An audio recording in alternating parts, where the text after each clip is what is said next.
Just like everyone else in the craft world right now, DTF is, I feel like, has taken over a lot of craft channels. Yeah, and I feel like whenever things get a lot of hype, it like spreads like wildfire. It does. It's like it takes off. Yeah. So, of course, we saw it as well, and we were like, we've got to figure this out. We really have to perfect this. Mm-hmm. Can I just be the first to say the very first time I ever did this, I was like, no, I hate it.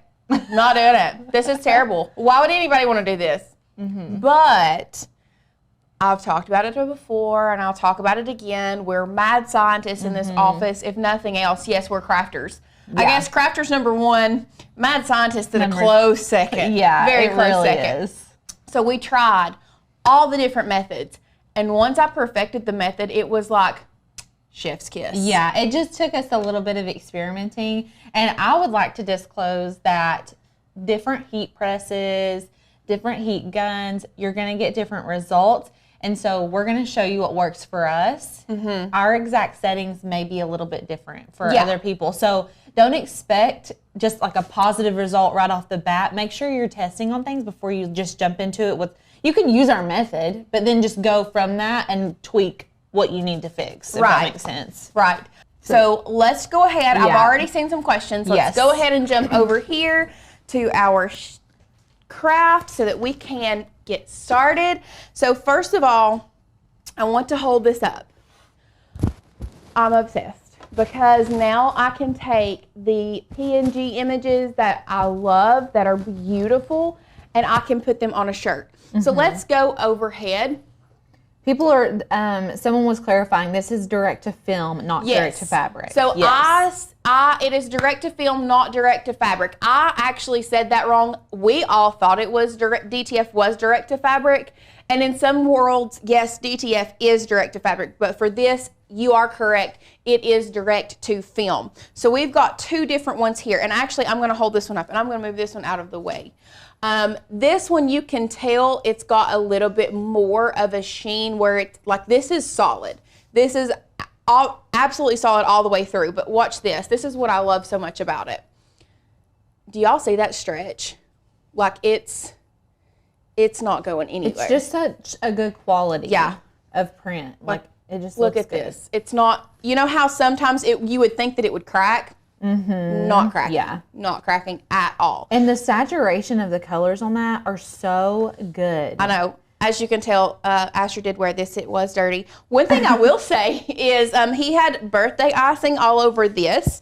I was able to come in with a baby wipe and just wipe it off right before the live. So oh my gosh, that's hilarious. Because I brought these on Friday I had a picture of Asher wearing this one, but I brought them for Sadie to take pictures of on Friday, and then I left in a hurry on Friday afternoon because we were going to visit my sister, so I just forgot them here, so that's why they're not, that is why they are not washed, why I did not wash them. But guess what? I will wash them for you, and I will keep all of those that are in our Facebook group. As soon as I wash them and see how they hold up, I will post pictures for you guys so that you know how they wash. So this is, we had somebody ask, does it have a vinyl feel? I mean, it's got, you can tell the difference. So it's not like true sublimation where you literally can't feel the difference, but still at the same time, if I were to close my eyes, the only thing that I feel different is like this. I don't feel a ridge at all. No, it's like embedded into the fabric. Yeah. You can't tell, like I don't feel like you could lift it up. You know what I mean? It's like melted into it. It's a unit now. It's a unit. Like, because you know it's with a HGV, family unit. Yeah, it is. Because like with HGV, you can heat it up from the back and then peel it off. This, no. I don't think that would work. Does it sit on top or dye the fabric like sublimation? So let's just go ahead and turn this inside out. And so I'm pretty sure that it is more than likely sitting on top. So we know with sublimation what happens is, because we have to have a poly blend shirt, what happens is the ink heats up and then adheres to those polymer fibers in the shirt. What this is doing is the powder that we have is the polymer fiber. So the ink adheres to that polymer fiber, and then that kind of melts into the cotton t-shirt. Somebody said the Caesar Easy Color DTV does the same thing. We've not actually tried that yet. I know, we need to get some of that and try it out because I'm really curious to see, one, how they stay How up is it different from the Easy that. Subli Yeah. and the DTV? and how does it wash? Yes. I don't trust vinyl in a washing machine. Yeah. Now, if you get a really good, now I love Caesar, so like I trust that that's probably one of the better ways to do it, like absolutely. with vinyl on a shirt. But Yeah. I'm curious because I feel like these are going to hold up forever. I mean, they feel like they are. Yeah. How about a screen print? No, it's not even a screen print feel. No. With screen print ink, what happens is that ink adheres to the cotton fibers, so it has more of a rigid feel, really. The screen print does. Yeah. This is like smooth to the touch. We have not Yeah. tested it against the Caesar DTV. We have ordered it, haven't we? No, Or no? I haven't ordered it, but I'm going to order some today. Yeah, no, we've been meaning to order it, but we've been really like dedicated. We have so many projects coming up. That's what we've been dedicated to the last couple of weeks. A lot of stuff. Oh, geez. So anyway, somebody said something about, yes, so I don't know if you all noticed, but what I have sitting here, and I talked about it a little bit last week, I think, on a couple of our lives. I have the Epson Sure Color ink, the EcoTank Sure Color F170 sitting here. It is a dedicated Epson sublimation printer with sublimation ink. That is actually something that Tanner is going to be adding to our, with a full review, setup, breakdown, everything. This will be added to our sublimation course. So, oh goodness gracious. I'm trying to set this up. We'll just unplug the mini press. And this printer is here. amazing, you all. Like, I Yes. don't know how much detail we'll go into because we really want you all to like get the full review, but Yeah. it is bomb. Like, Yes. it's a good little printer. So, Is the powder affordable? Sue is asking. we have linked the powder down below, or it should be linked down below, which is actually something, if you could run and grab that for me. I forgot the powder. Yeah, The whole reason behind today. The whole reason behind. So while she is doing this, I want to address some questions that we had. One of those questions, and this was on the video, let's let her warm up so she can get this out of the way. Awesome. Okay.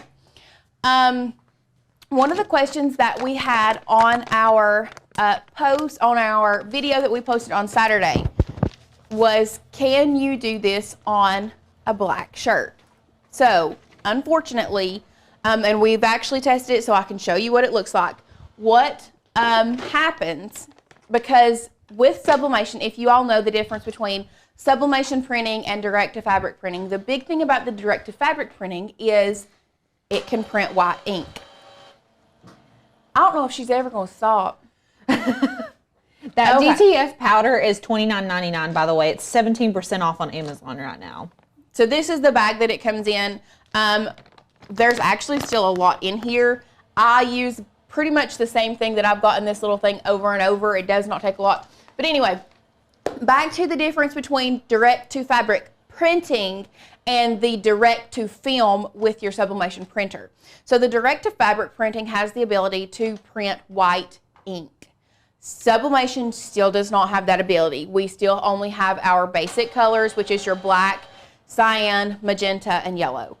So there is no white, there's no white ink. So when you do this on black, it's still not going to work. Mm-hmm. Now, you may be able to bleach this out, but remember, bleaching regular cotton is going to be completely different than bleaching heathered cotton, which is what a lot of people do for their sublimation. So, just showing you, these were our results with neon colors on black. Still is not going to work. Like, yeah. it's not a look. Definitely not a look. Somebody asked if they had different larger size film. So the film that we have is legal size film, so it's 8.5 by 14. It's not 8.5 by 11. It's technically A7. Yeah, so or A4 paper. I'm sorry. A4 paper. As far as larger film, I have not looked to really see if they sell larger film. Plus, I've kind of been trying to kill two birds with one stone, as in working with this printer specifically, and really getting the feel for it. Oh my gosh. She's preparing herself. Girl, what's your, guess what? She is now running print head cleaning. Do not open any covers. Turn the power off until the cleaning is complete. So it's going to take about 13 minutes. So my apologies. She's going to be going crazy for about 13 minutes cleaning the printer head. And honestly, when you sublimate, it is really good to clean your sublimation heads before your print heads every time. Every time? I mean, I feel like maybe I can get like 2 projects in between, and then I feel like I need to clean it. Yeah. Like it's making some weird streaks on my paper when I print onto my A-sub paper. Right. But maybe that automatically does it. It's I know you've been using me. I have been using her, and she's just, I plugged her in, turned her on, and she's cleaning herself. She's cleaning herself. I love it.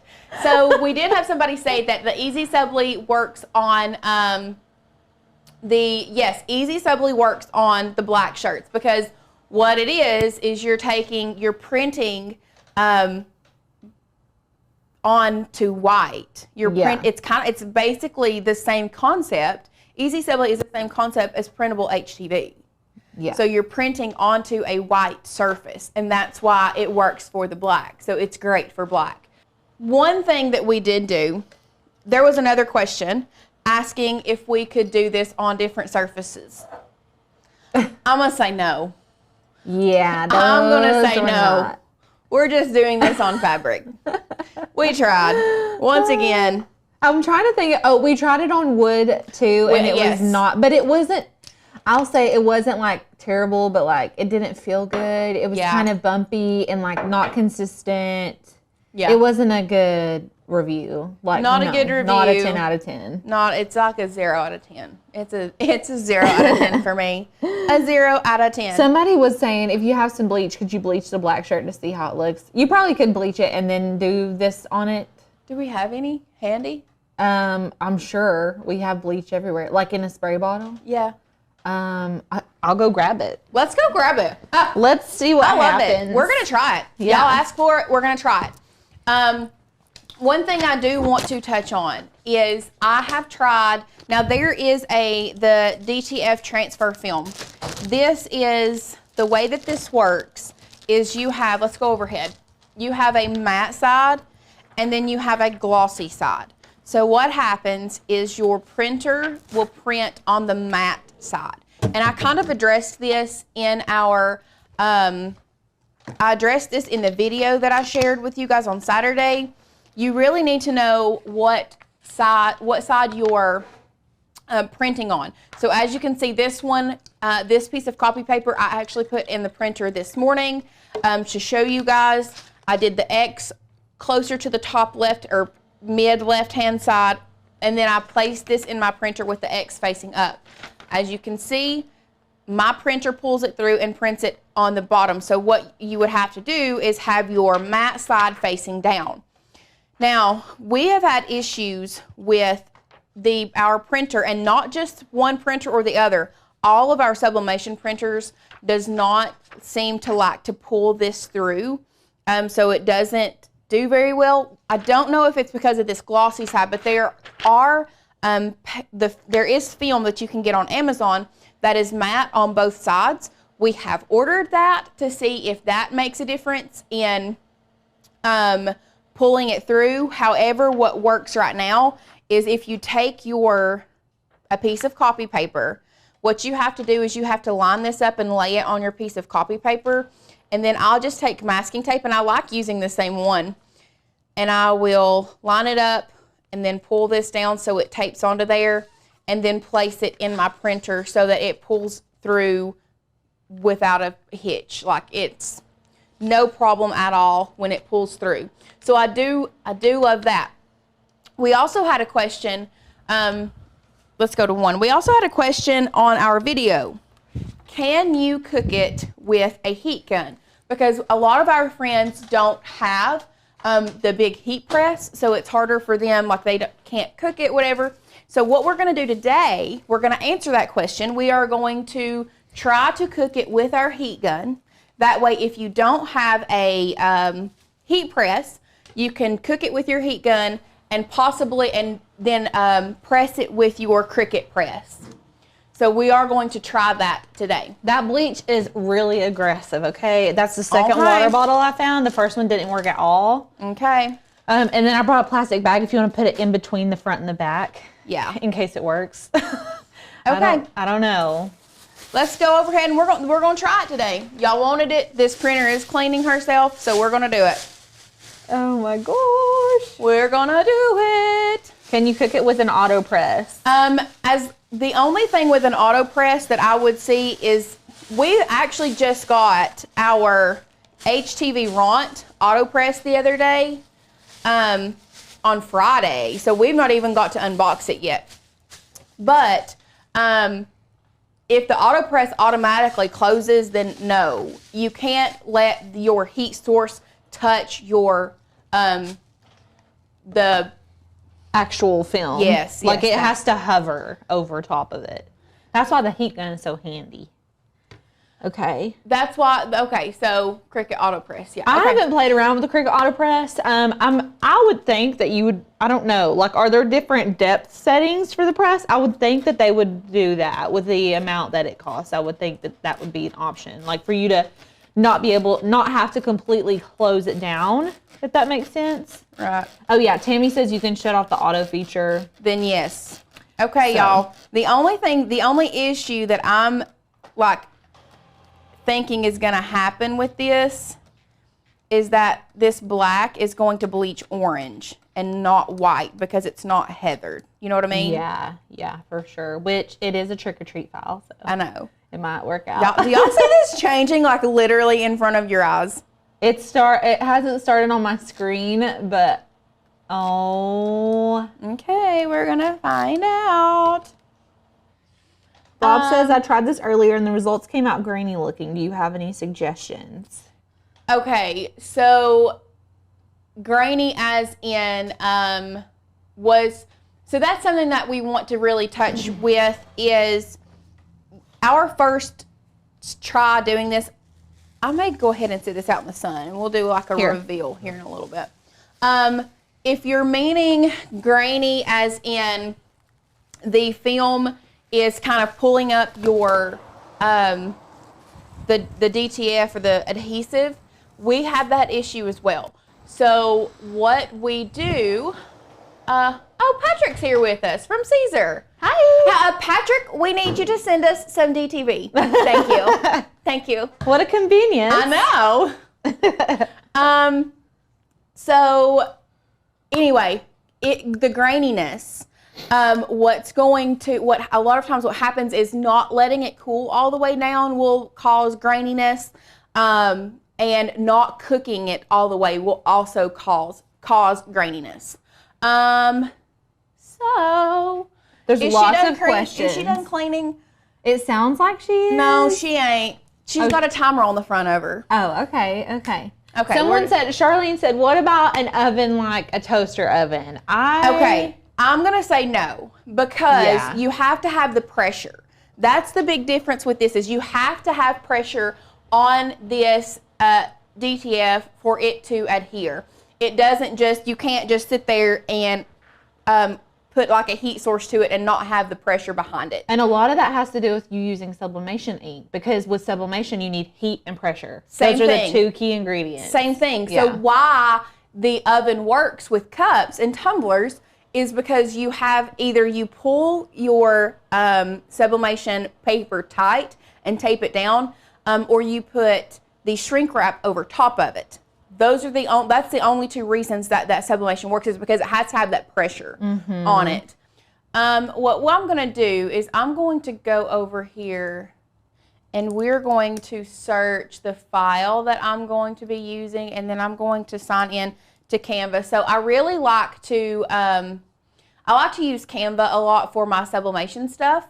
And then, is this one the one? There it is. So we have that pulled up. But I'm going to show you what file that we're going to be using today. We are going to be using this More Than I Can Bear file. And we're actually going to be making a little baby shirt for the twinsies. I love it. So all we did, and we're really not going to go into an in-depth thing with all of this. All that I did is I downloaded this, pulled it into Canva, and then from there you can edit your image. So I just cropped out that bear because I want to put that. I'm going to put I love you more than I can bear on the back of this shirt. So now that we have this up here, this is how easy it is. I do have this set to an 8.5 by 11. You can set it to an 8.5 by 14. I did not need it at an 8.5 by 14, so we've just got it set to an 8.5 by 11. And then pull these in. What you will do is you will go to uploads, and then you will pull this in, and I can just show you real quick. Let's move this out of the way real quick. So all I've done, size this up, and then I'm just going to pull this down to edit that bear out. Y'all, I mean, I don't know how much easier it can get. Like, no, there's not a cut, slice, all that stuff in Canva. But editing, like with certain files like this, editing that out, like I just don't understand. Like that's the easiest. That's so easy. Yeah, I love it. It makes sublimation projects a lot easier. I'm sorry I'm being quiet. I'm doing a little quick research on Chromoblast printers because lots of people keep asking if this is like Chromoblast, the Sawgrass Chromoblast printer. And I'm trying to see how this guy's doing it, but the Sawgrass looks like it prints out directly and then you could just sublimate. That's not what we're doing here. We're printing onto a film. Yeah. As if we were printing onto sublimation paper, and then we have to add the coating, the powder coating on it. Yeah. And then we have to cook it and then apply it.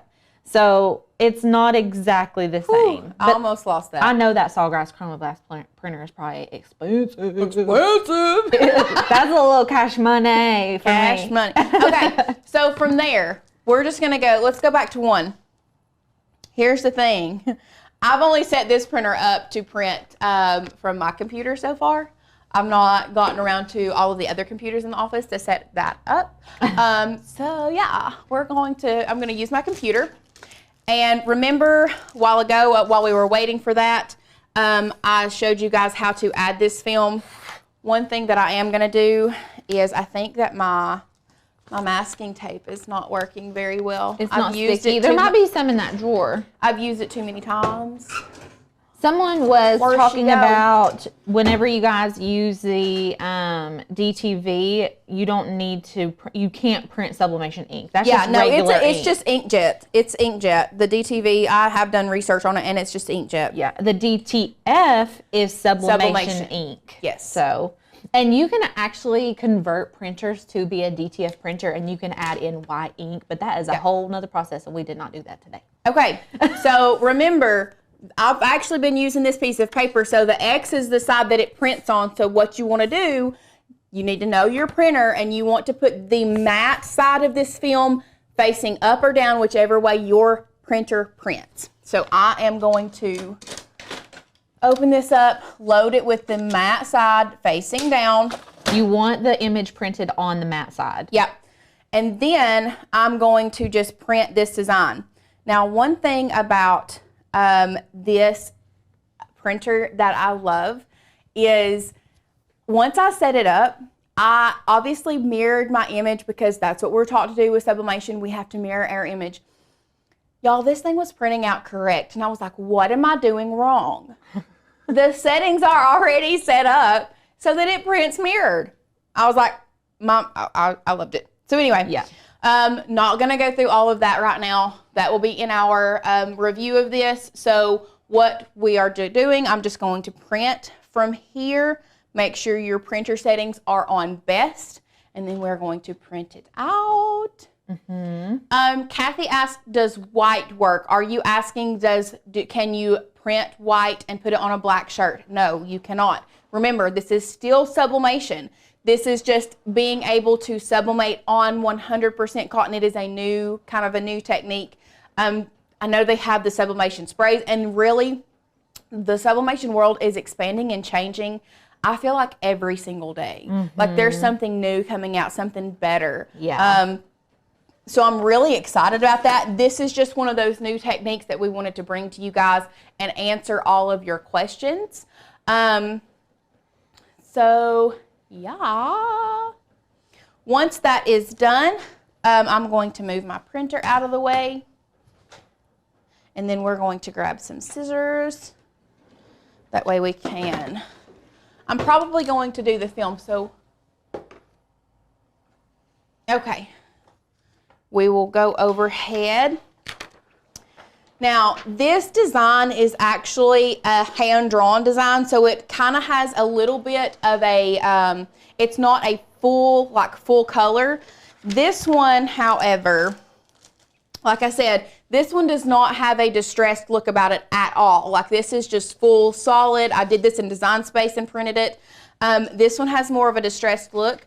One thing is, when you are just starting out with this technique, I would find something that has a little bit more of a distressed look until you can really perfect it.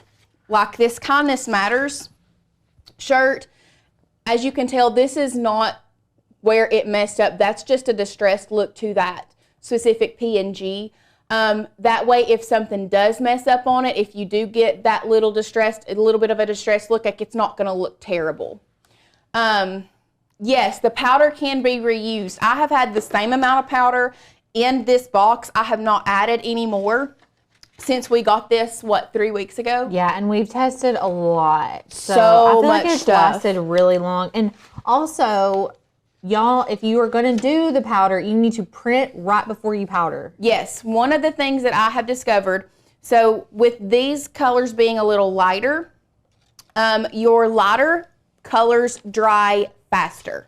So if you have a dark color, they tend to stay wet a little longer, but your light colors dry faster. So you need to print and then automatically cover it with the powder. So we're going to. Susan says, I wish Sublimation had metallic colors. Now, they don't. You can't do this metallic, but you can definitely apply HTV over sublimated pieces. Yeah. We have not put HTV over this because we haven't needed to. But if you wanted like a pop of like a gold or a silver or something, you could apply HTV to sublimation, and we have a video over that too. Okay, because I only have one shirt, and we are going to make this for both of the boys. We'll have to get another shirt. I'm actually just going to cut this off.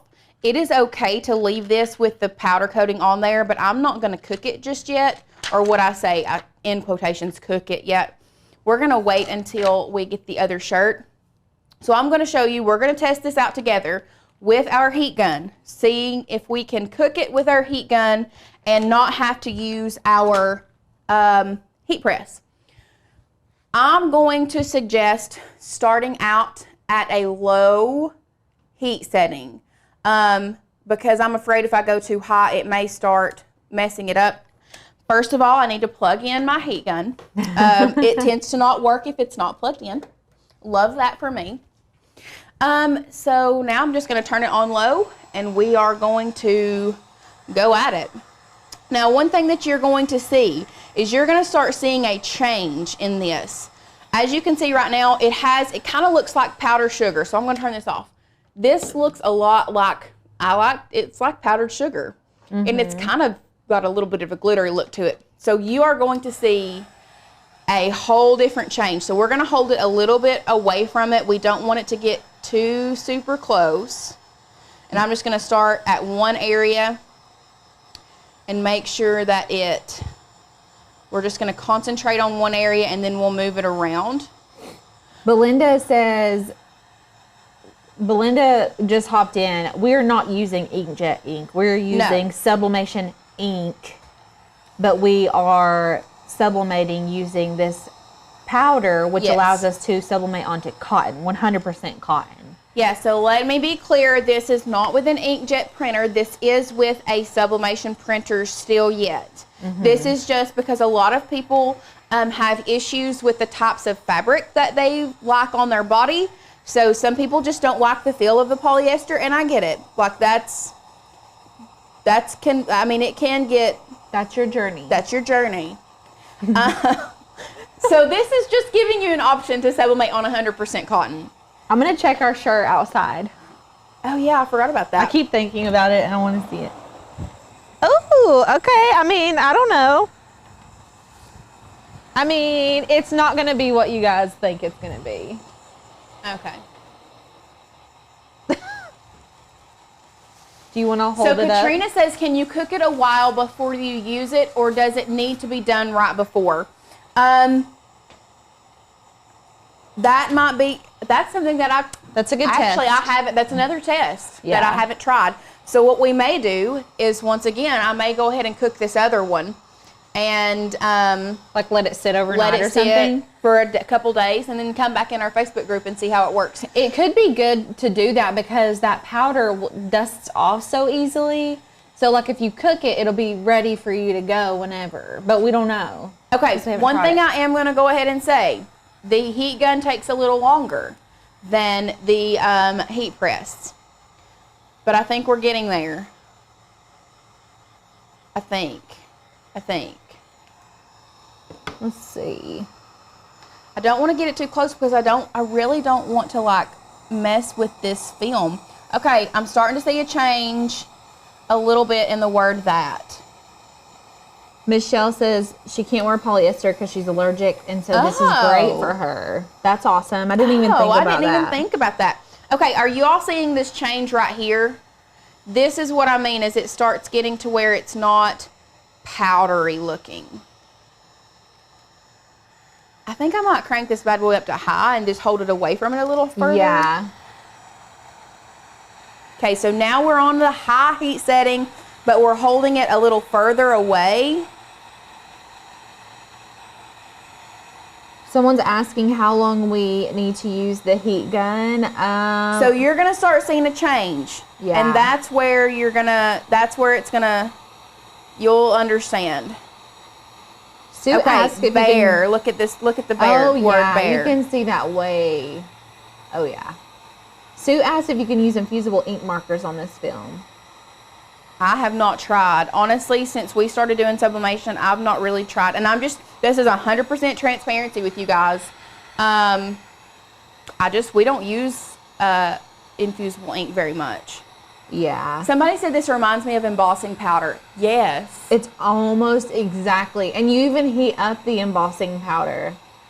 Honestly, should we try to use embossing powder? I mean, it's probably completely different, but it does look, it's like sparkly a little bit. It melts when you put the heat on it. There we go. Okay. LaShonda says, heat press for me, my hands would get tired. I feel that. I mean, same, but this is what you all wanted, so this is what we're bringing. Yeah, normally Lauren uses the heat press. A lot of people keep asking about, oh wait, could you hover it with an easy press? I mean, if you want to hold, you think your arms would get tired with the dang heat gun, that easy press, y'all. This was the whole reason, because somebody said they didn't think that they could hold their easy press long enough to cook it. And no, you probably can't. Yeah. Let's see. Okay, so here's where I want you all to look. I'm going to turn this off for a second. Specifically at the top of the B. This still looks like powdered sugar to me, right here. We need that gone. It has to be all solid. So we need this gone, this little corner of this E, this U kind of looks like it could use it. So this is what I mean, like it changes. Before, let's show you the before and after. And if you've ever used embossing powder, it's the same look. Before we cooked it, after we cooked it. Yeah. Once again, before we cooked, after we cooked. You still don't want this little powdery sugar looking place right here, so I'm going to come back in. We're going to keep going for just a few seconds. And you can actually see, like, I love the fact that you can watch the change. We're going to have to come back and do a Caesar Easy Color because everybody wants to see that. Patrick, where you be? You sending us some? I need to just look. I'm going to look. Just go ahead and order it. Yeah. Let's just do that. Okay. And there you go. Like, that's it. Magic. Once again, we're going to show before. Can you place the film in a toaster oven or would it harm it? I would not place the film in a toaster oven at all. There is a good chance that your film would like melt. Yeah. Like into the creases. I would just, because if we cook it, let's go to camera 1. And I'll just go ahead and cook it. I'll show you the difference. On the heat press, we've done it with the heat gun. We see that it's doable with the heat gun. So if you are using the heat press, what you are going to do, and this is going to be our experiment, we're going to let this sit for 3 or 4 days and then try to put it on a cotton t-shirt. If you are cooking it in your heat press, you're going to place it in your heat press. You're going to pull this down, and literally it's just going to hover over that. It's going to hover until it's done. So you're going to have to, if you have a swing away, this would be one instance where a swing away would work better than a clamshell, because you could just swing it over without pressing it. With the clamshell, I have to stand here. Also with the clamshell, and I talked about this in the video, this clamshell the top plate is at an angle. So what's happening, let's go overhead. What's happening is the top part of this is cooking before this is. So if you have a heat press, a clamshell, this part will cook faster. What I do is I pull it out, I twist, cook it again, pull it out, twist until it's all the way around. So we're going to place it back in here. We're just going to cook it a little more. Just cook her on up. Cook her on up. What's everybody else saying? They will. I just checked the description. Talking about DTV, I'm ordering DTV off of 143 vinyl right now, so that's why I'm being quiet. Jan, yes, you can watch this video later. We also, Lauren recorded a whole tutorial on how to do this. Yes. So if you want to watch this, this is more like information, like informative. That one's a little bit less like chopped up. It's like a streamline, like this is exactly what you do. This is where we're answering your questions, taking your comments, suggestions, all of the above. Ordering DTV while we're on the live because that's what you all want, and we do what you guys want. Don't make us do anything too crazy. Don't make us too crazy. Well, actually, they don't have to make us. We would do it anyway. We'll do it anyway. We do it anyway. We're crazy on our own, okay? So, okay, it's ordered. It's ordered. So we're going to be trying that out as soon as it gets here. Okay, so once we're overhead, one thing I'm going to say, the difference with the heat press is this film is still flat and it's completely cooked. If you can see where we had to get a little closer with the heat gun, this is a little, you can tell that it's bumpy. It's not an issue when it comes to pressing it because I don't think it's going to be an issue because you're still going to be applying that pressure. Now, one thing, I feel like this cooked a lot more even. Yeah, for sure. The heat press, you can see the difference. Yeah. I feel like the heat press cooked a lot more even because it's a lot, the heat source is just even all the way across. So, I mean, you can't really beat that. So, somebody asked, great question. Can you just press the design onto the shirt immediately after applying the transfer powder to the design? Got here a little late and I'm confused what the cooking is for. So we tried that. We did not personally get good results with that. And I think the reason being is because when you are doing sublimation, just going back to the basics, explaining what sublimation is, I guess really on a molecular level is that the sublimation ink, what happens is because you have to use it on a 60-40 poly cotton blend, is that ink, when the heat source is applied, turns into a gas. The gas then adheres to the polymer fibers. So it really like kind of sucks it up and it doesn't go anywhere. What we're doing by cooking this powder is that synthetic material that the ink is adhering to. So we cook it so that that ink adheres to that synthetic material, and then that synthetic material melts into your cotton with your design. does that make a little more sense? Like, I feel like that's maybe a little bit more technical. I mean, that's what they want to know. But if you all are like me, the way that my brain works is I have to know things on the basic level. Like, why does it do this? Why does it do that? Yeah. So that's why I'm telling you guys and teaching you how to do this. Somebody asked a stupid question. There are no stupid questions, first of all, Tammy. It's not stupid, I promise. What is the Easy Color? That is the Caesar's new Direct to vinyl that they came out with, where you can use an inkjet printer and print, and it's supposed to be a lot like this. Yeah, because you can put it on cotton and polyester as well as Yes. polycotton blends. Yeah. And light and dark fabrics. So I'm a little curious too. I didn't know that you could do it on light and dark fabrics. Yep. Okay, well, I'm excited. That's going to be here soon. So now all I'm doing is I'm going to place this on the shirt. I'm going to find our butcher paper. Is it over there in the corner? We were filming this morning. Is it over? Oh, there it is. Found You it. got it? Yeah. Okay, let's see. I'm trying to see. We've got a few questions. What temperature we use on the heat gun? Lauren used the low setting first and then bumped it to the high setting. There's a low and a high setting. The high setting is hot. It's very somebody hot. asked, any need to be concerned about fumes? I smell nothing. I feel like nothing. I have the nose of a bloodhound. Yeah. I smell nothing. I smell no toxic fumes. Nothing as I cook it. There's no at all. warning labels. No. There's no warning labels.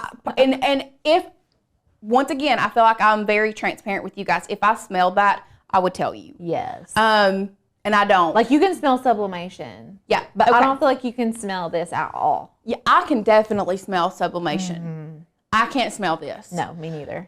So we are going to press this at 385. I have found the best results are at 35 seconds. I know that's, so we're pressing Here we go. for 35 seconds. I'm very excited.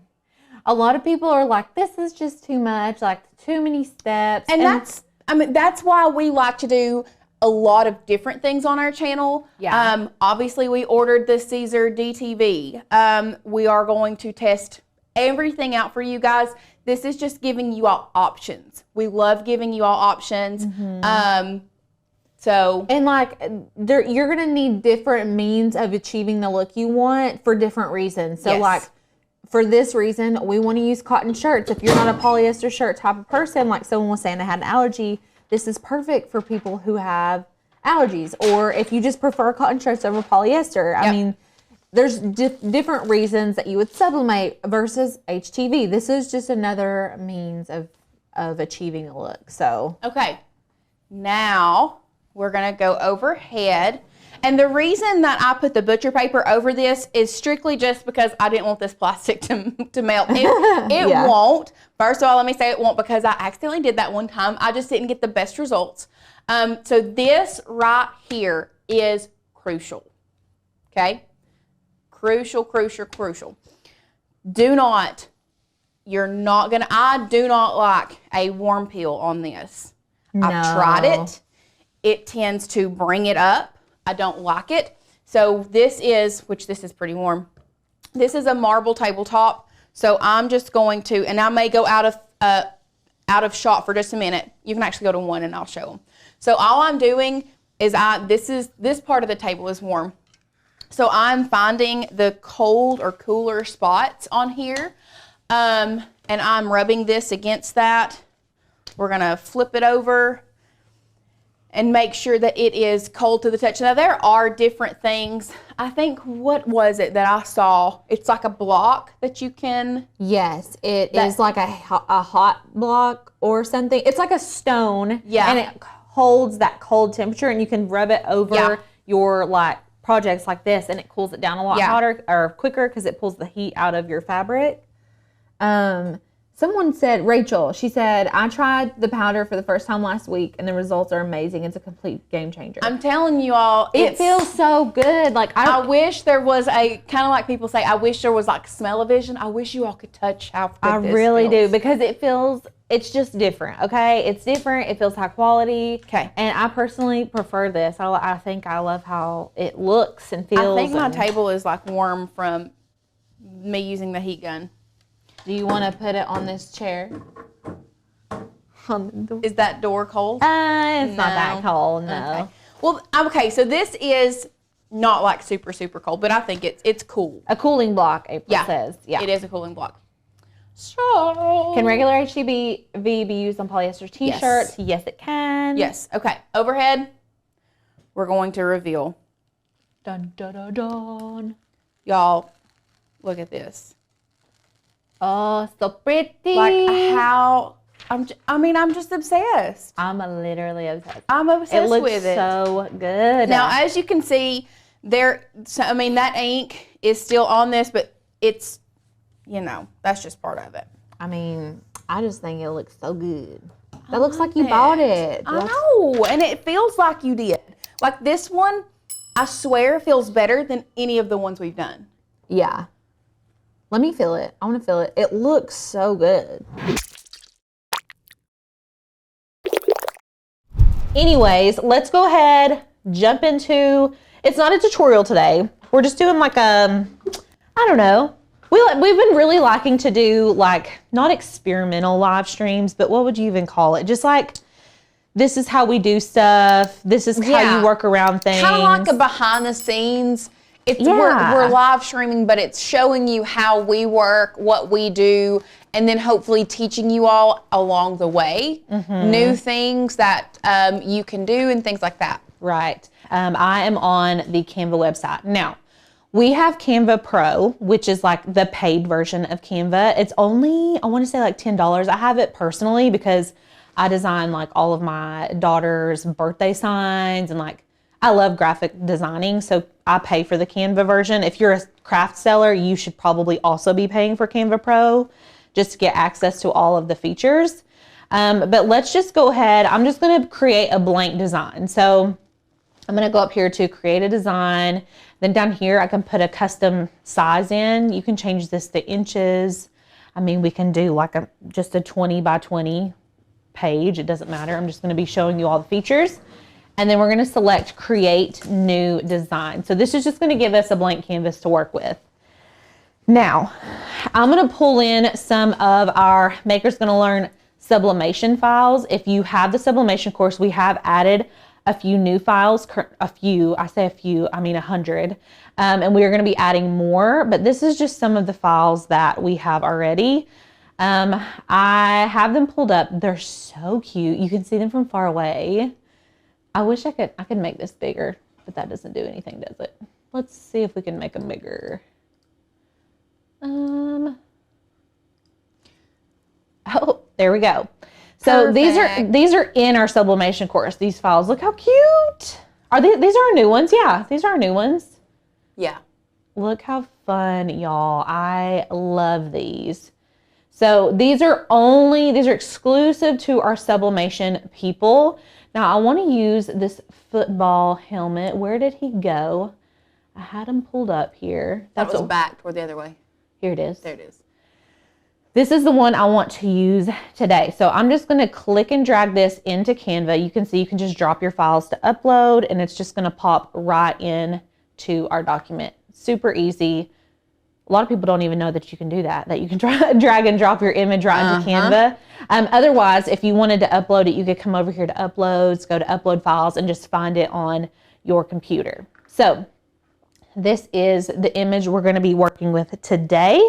Now, something that happens a lot is you're like, oh, I love that image. I want to use it, but like there's no words on it. I want to add text to my design. Like I want it to say, go Trojans, or go, that's my high school, go Vols.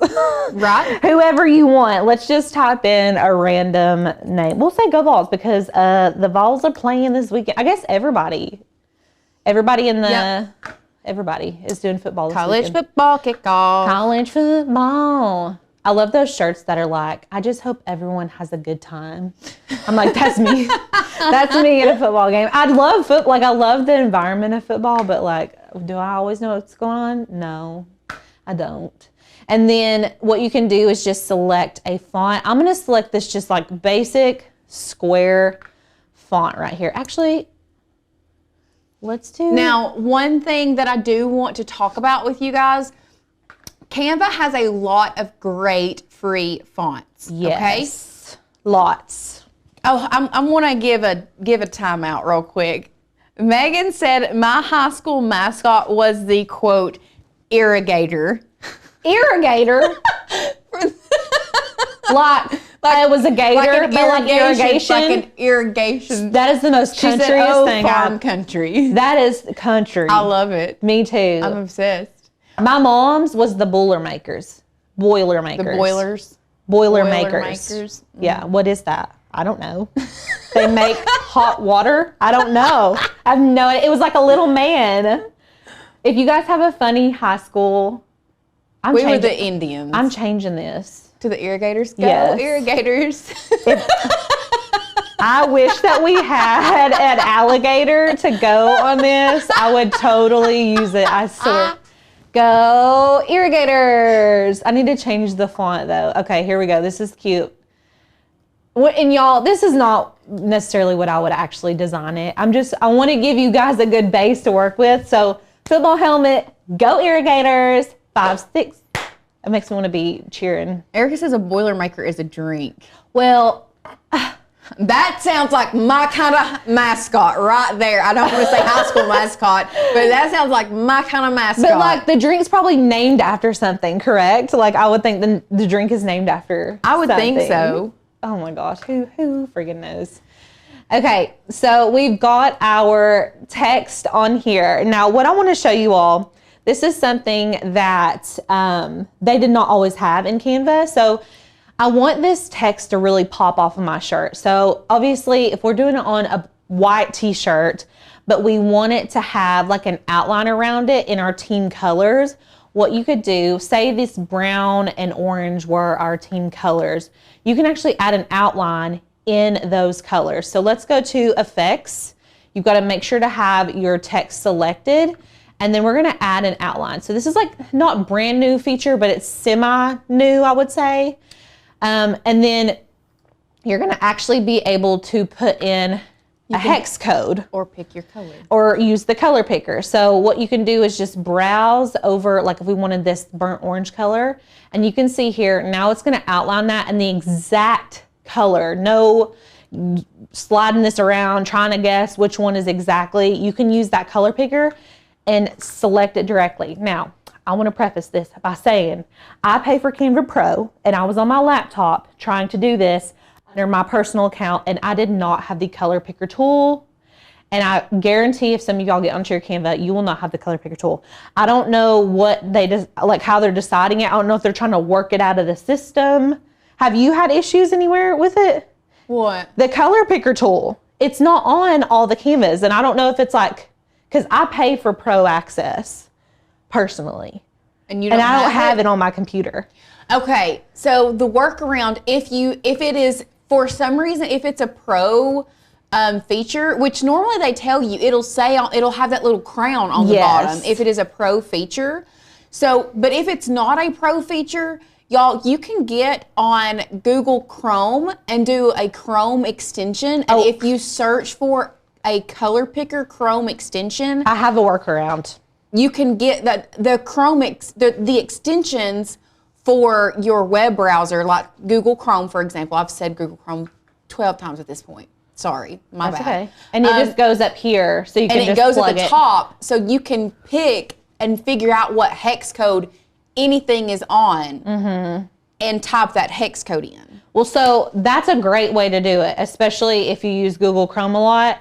My workaround, and you went into detail on that in another video. I'm trying to think of what video that was. You It's showed a Maker You sophomore year video. But you did it on a sticker video I did randomly. it on a sticker video of talking about hex codes and picking your colors and using a free extension for color pickers. Well, so this is what I have done, and I'll link this website for you all beneath the video. What you're going to be able to do on this website, it's called Red Ketchup. Red ketchup? I don't know. the names of things today are really on another level. Do you remember green ketchup? I do remember green ketchup. Sorry, keep going. Random nostalgic moment. So anyways, you get onto this red ketchup website. I linked it because I was like, they're going to be like, what in the world? And you go to browse, and then you can just select your recent download. Of course, mine is not in there. Let me pull up my Finder. We can click and drag this image in here as well. And I want to show you all what happens down here. So right now, there's no pixel selected. What I need to do is hover over this helmet. I'm going to select right here in this little orange area. And look, it gives me the pixel color. It gives me my hex code. I can just literally hit Command C or Control C to copy and then go back into Canva. And if I wanted to outline my helmet doing the same technique, I can do that. So select your image, go to shadows, outline, and look, here's my color. I'm going to hit Command V to paste it in, and it adds that. And you can do the same thing with the text. So like if you wanted to do the outline of the text with that same exact hex code, you can go and plug it in here, which we already did it. So easy ways just to kind of make your designs a little bit more elevated, I would say. And there's only certain instances where you need to do this. Like you don't need to go in and add a colored outline to every single sublimation design because I showed you how to do it. And because you know how to do it, it's not going to look good with everything. So that's just the way that you can kind of like make it pop off of the shirt and also tie the image to the text. Now, if you wanted to, you can change the color of the text as well. Like if you just wanted to change it to another color or whatever, you can still go in and change all that. But I just wanted to show you all if you wanted to add an outline. So what I was going to say earlier before we got distracted with irrigators and boiler makers and everything else is that you can, so Canva has a lot of really, really good, they have a lot of good text that you can get and use with the free version. However, you can upload your very own text if you do have the paid version. Yes. So you can upload Maker's Gonna Learn fonts and use them in Canva if you have the paid version. Speaking of the paid version, you definitely want to check to make sure that you could possibly get Canva Pro for free.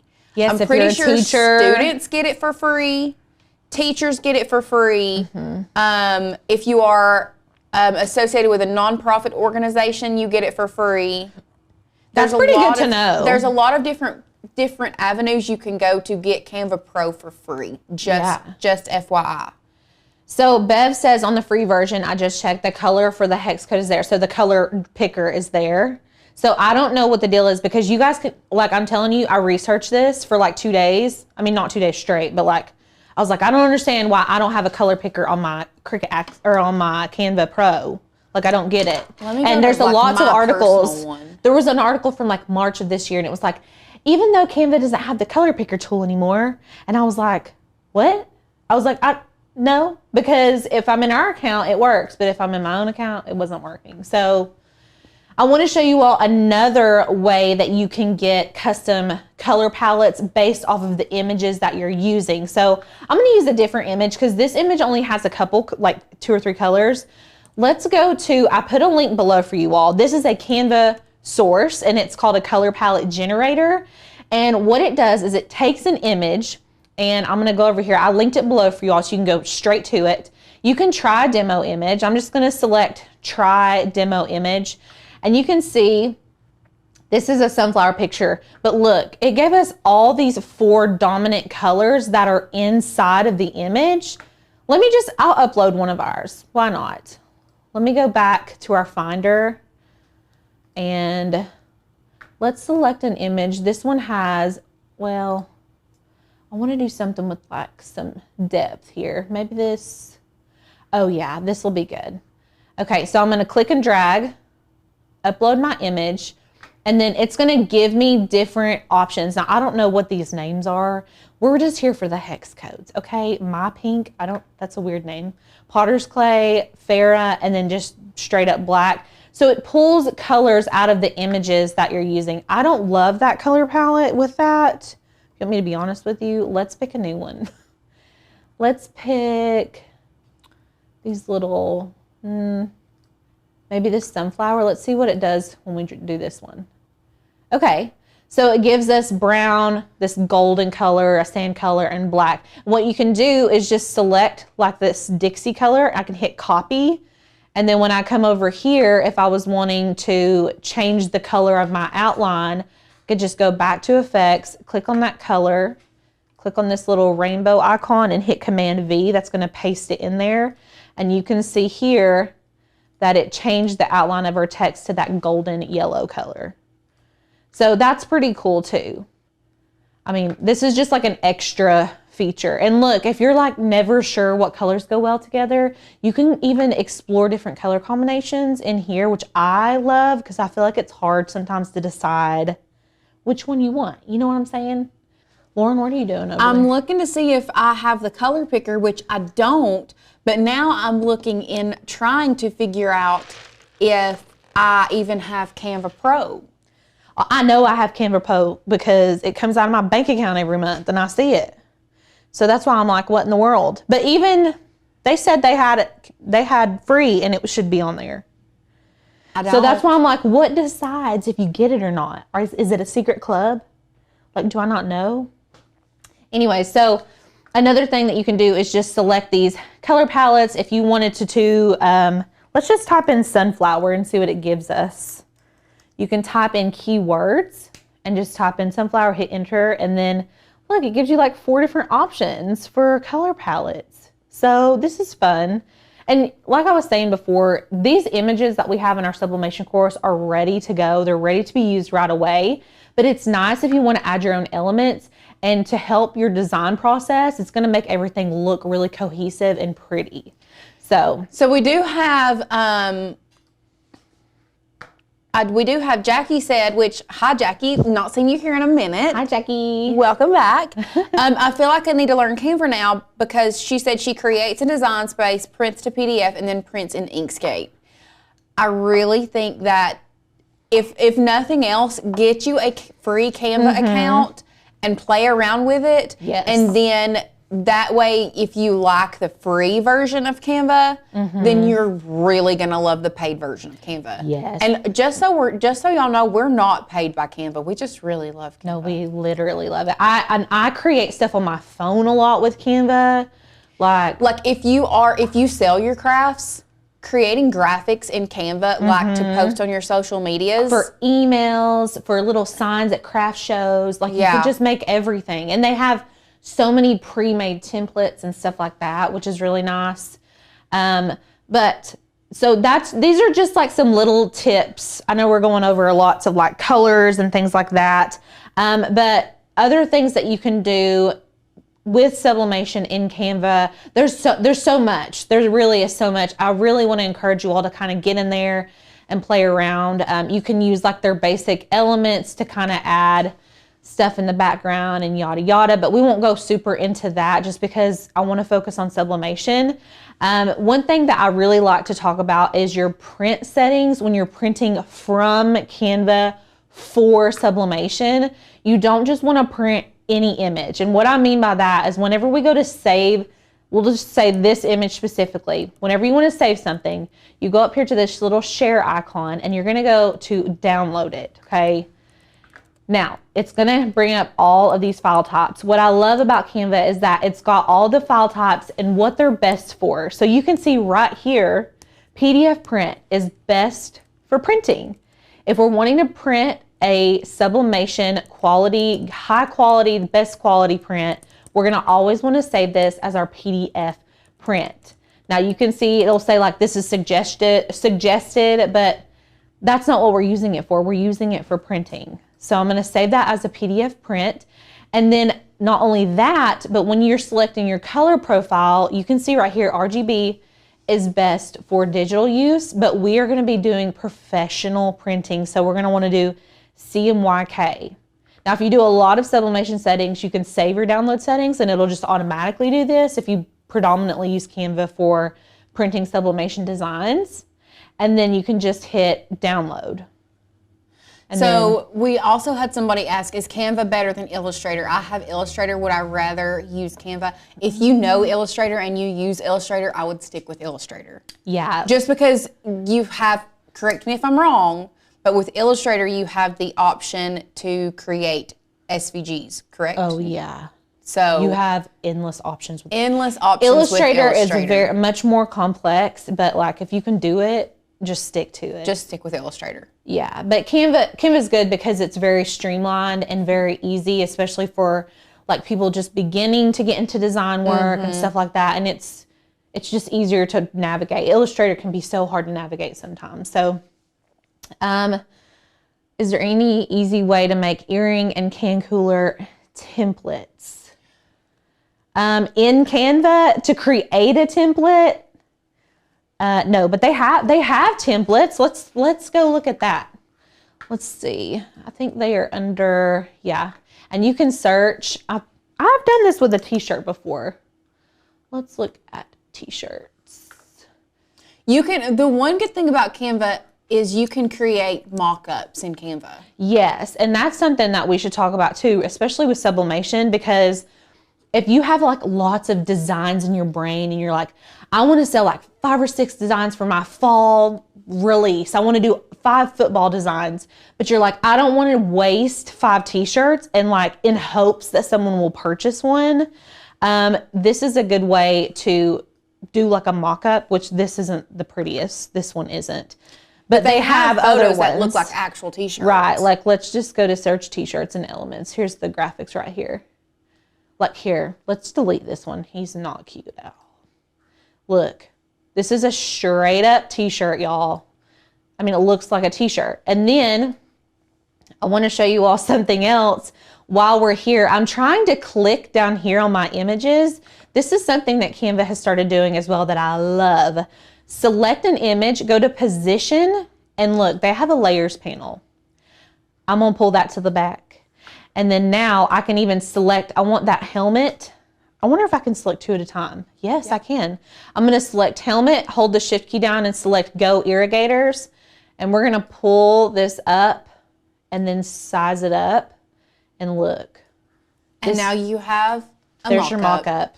And that looks straight up like a t-shirt, like you've already made it. Now you could even list it on Etsy without even, once you have your design, yeah, you can take that, remove the background, list it on Etsy. Yeah, you can even literally add a background. I'm going to show you. I'm just going to show you guys. Let's pick your background. Let's do something. Let's position that in the back. I mean, it's not the best background. We'll turn on the opacity. I'd say do a darker background. Yeah, I think you're right. This is fun. Okay. I was just trying to do something simple, you guys. Okay. Let's position it to the back. Bring it back, bring it back. There you go. That's fun. You have an Etsy listing. Etsy listing. You have an Etsy listing. Words are so hard sometimes. That's actually kind of cute. Go irrigators. That is cute. Anyways, y'all are cracking me up today. Okay, what about tumblers and mugs? They have templates for everything. I'm telling y'all, Canva is like the go-to. Let's just type in mug template. You can just go up here, look, go irrigators. You could even have it on your coffee. I mean, you just can't beat it. Let's move the mug back. Now, as far as templates, like if you were actually, I don't know if you're wanting like a template to how big you would size it or stuff like that. That is, we actually have a video on, you did the mock-ups, how to create color changing butterfly one, where you typed in the dimensions of your cup. It was a tapered. Onlinelabels.com. Onlinelabels.com. Yes. And it will give you the actual dimensions. That could be a whole nother video. That will need to be a whole nother video. We might add that to the sublimation course. Yes. But anyway, so that kind of shows you, if you are a sublimation seller, how you can create your mock-ups in Canva. But also, I believe in the DMS course, or Inner Circle, if you're a part of Inner Circle, Sadie and I like teamed up. And Sadie took all these photos of mock-ups. So like mock-up branded images. So like blank canvases, blank t-shirts, blank mugs, and then you can actually add the images in Canva using those mock-ups. So if you're a part of the DMS Inner Circle, you actually have access to all those mock-ups images. And they're very, very pretty. But if you don't have access to that, you can use Canva and get them this way. So pretty easy way for you all to like make your own listings. After you created something like this, if we're on the share screen, like if you wanted to sell this mug on your Etsy shop, you would just need to go to share, and then obviously you're going to need to download it. And when you're making things for like online and stuff, PNG is probably the best bet. And then you can download it from there and then upload it to your Etsy shop. Good. I'm telling y'all, don't sleep on Canva when you're creating graphics, whether it be a Instagram story, a Facebook post, mock-ups for what you want to do. Right. And this is not just for, really, we've gone kind of, I don't want to say off script, but a little bit off script. Yeah. This is not just for sublimation people. This is for if you're crafting with your Cricut, you can do this. You can do your mock-ups. There are so many ways that you can use Canva. Absolutely. So Really and truly, like, it's great for sublimation. right. For sure. But it's also great for just normal Cricut crafters. Yeah. So does anybody, I mean, those are like the main things that we use when it comes to sublimation hacks. I know this is like not a very long live, so I just want to make sure, like, is there anything that you can think of that you would want to show? The only thing is, like, I would talk about the other elements that you can use when you're doing text to add, like the drop shadows and things like that. Yeah, let's do that. I'm going to actually remove these extra elements right here. So what Lauren's talking about is there are other effects besides the outline. That's just one of the newer ones.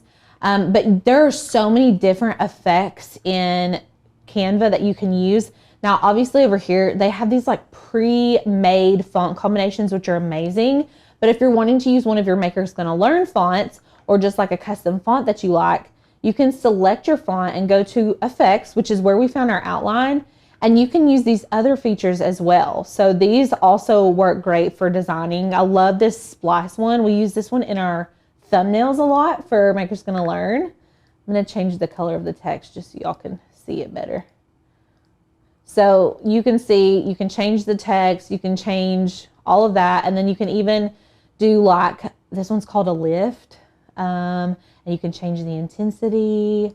There's a shadow. I love this one. And change that color so y'all can see better. And it changes the color of the shadow. How cute is that? And you can even adjust things like the transparency of it and stuff like that. The blur, if you don't want it to be so obvious, you can see the offset changes. So there's lots of different options here. You can this curve. one, yeah, the curve one is really one of my favorites probably. Because like now I can bump my design up and I can nestle this little football helmet right inside of here. Oh, I hate when I do that. Okay. And then you can nestle this, and then we can select them both, size them up. And like, how cute. So the curve feature is a really good one. That one, I feel like people use that a lot. It's very like trendy. And so, yeah. You can also adjust the curve. If you don't want it to be so curved, you can just do it a little bit. You can go the other way. Bring it to the bottom. Yeah. You can also, another thing you can do is you can create your own. So if you have, I know we've talked a lot about sublimation. If you have the sublimation course, then you have pre-made templates for like mug templates and things like that that you can drag and drop pictures in. Yes. Did you all know you can create your own in Canva? Like, Go to Elements. okay. Elements. Go to Grids. Grids. Okay. Go to View All. Right there, where all those scenes right there. See that all, one. grids. See all. And there you can choose one that you might like. So click on that one. Get rid of the Go irrigators for a minute. Oh no. Okay. Now click on that. Okay. And the whole thing. Okay. And then size it. How big? Well, just watch what it does. It don't let me. Oh, here we go. You can stretch it and make it to fit whatever you want. Oh. So now resize it again. Okay. Now stretch it out to the right. See what I mean? Okay. Yeah.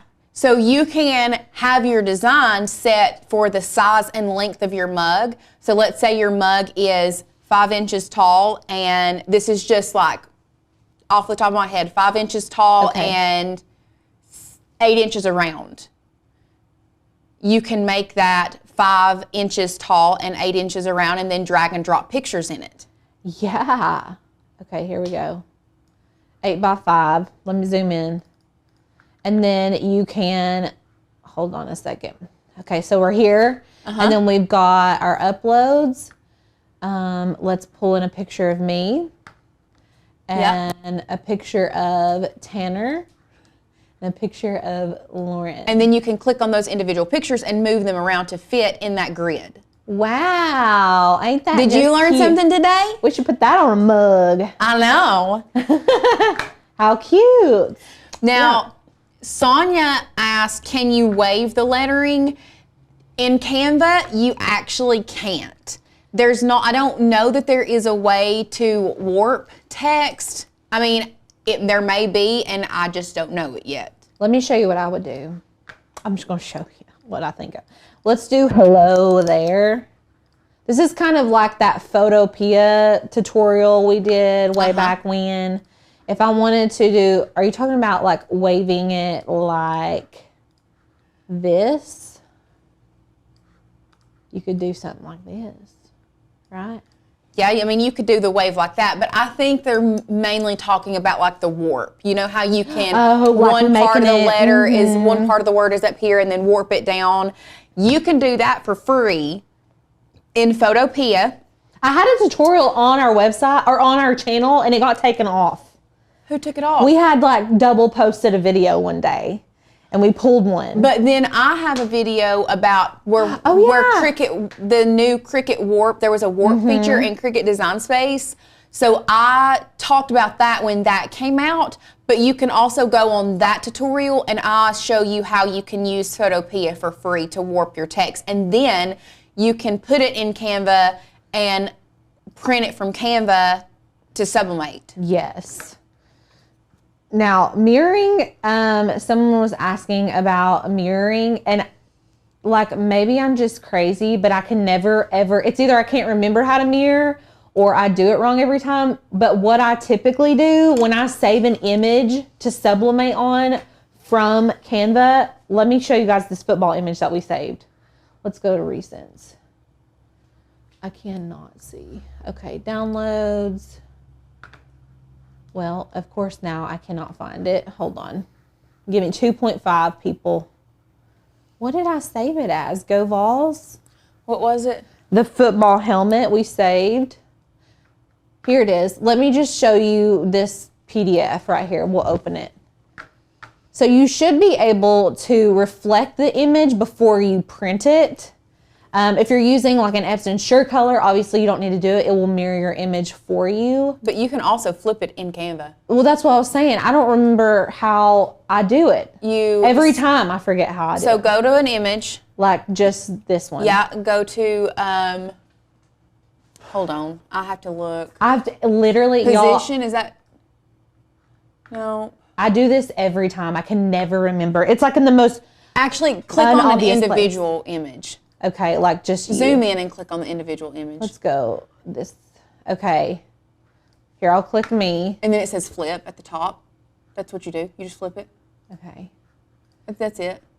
That's how you would mirror any image. You just flip. You just have to select. So like I couldn't So you select the can't- whole thing. That's you why I can't can't mirror get a it. text. See, that's the problem. That's my issue. That's why I can't- always get confused. You can't mirror text, which obviously is the main thing you need to mirror. Right. In Canva, you can't flip text. You can flip images. So there are a couple ways around it. You can either mirror it when you go to print it, flip it horizontally, flip it, whatever. You mirror it when you go to print it, or you download it as a PDF, upload it into Canva, and then flip the image. Yes, which is such a pain. Which is a pain. I'll show you what she's saying. So we saved that PDF earlier, okay? Y'all remember we saved that. I'm going to delete all this.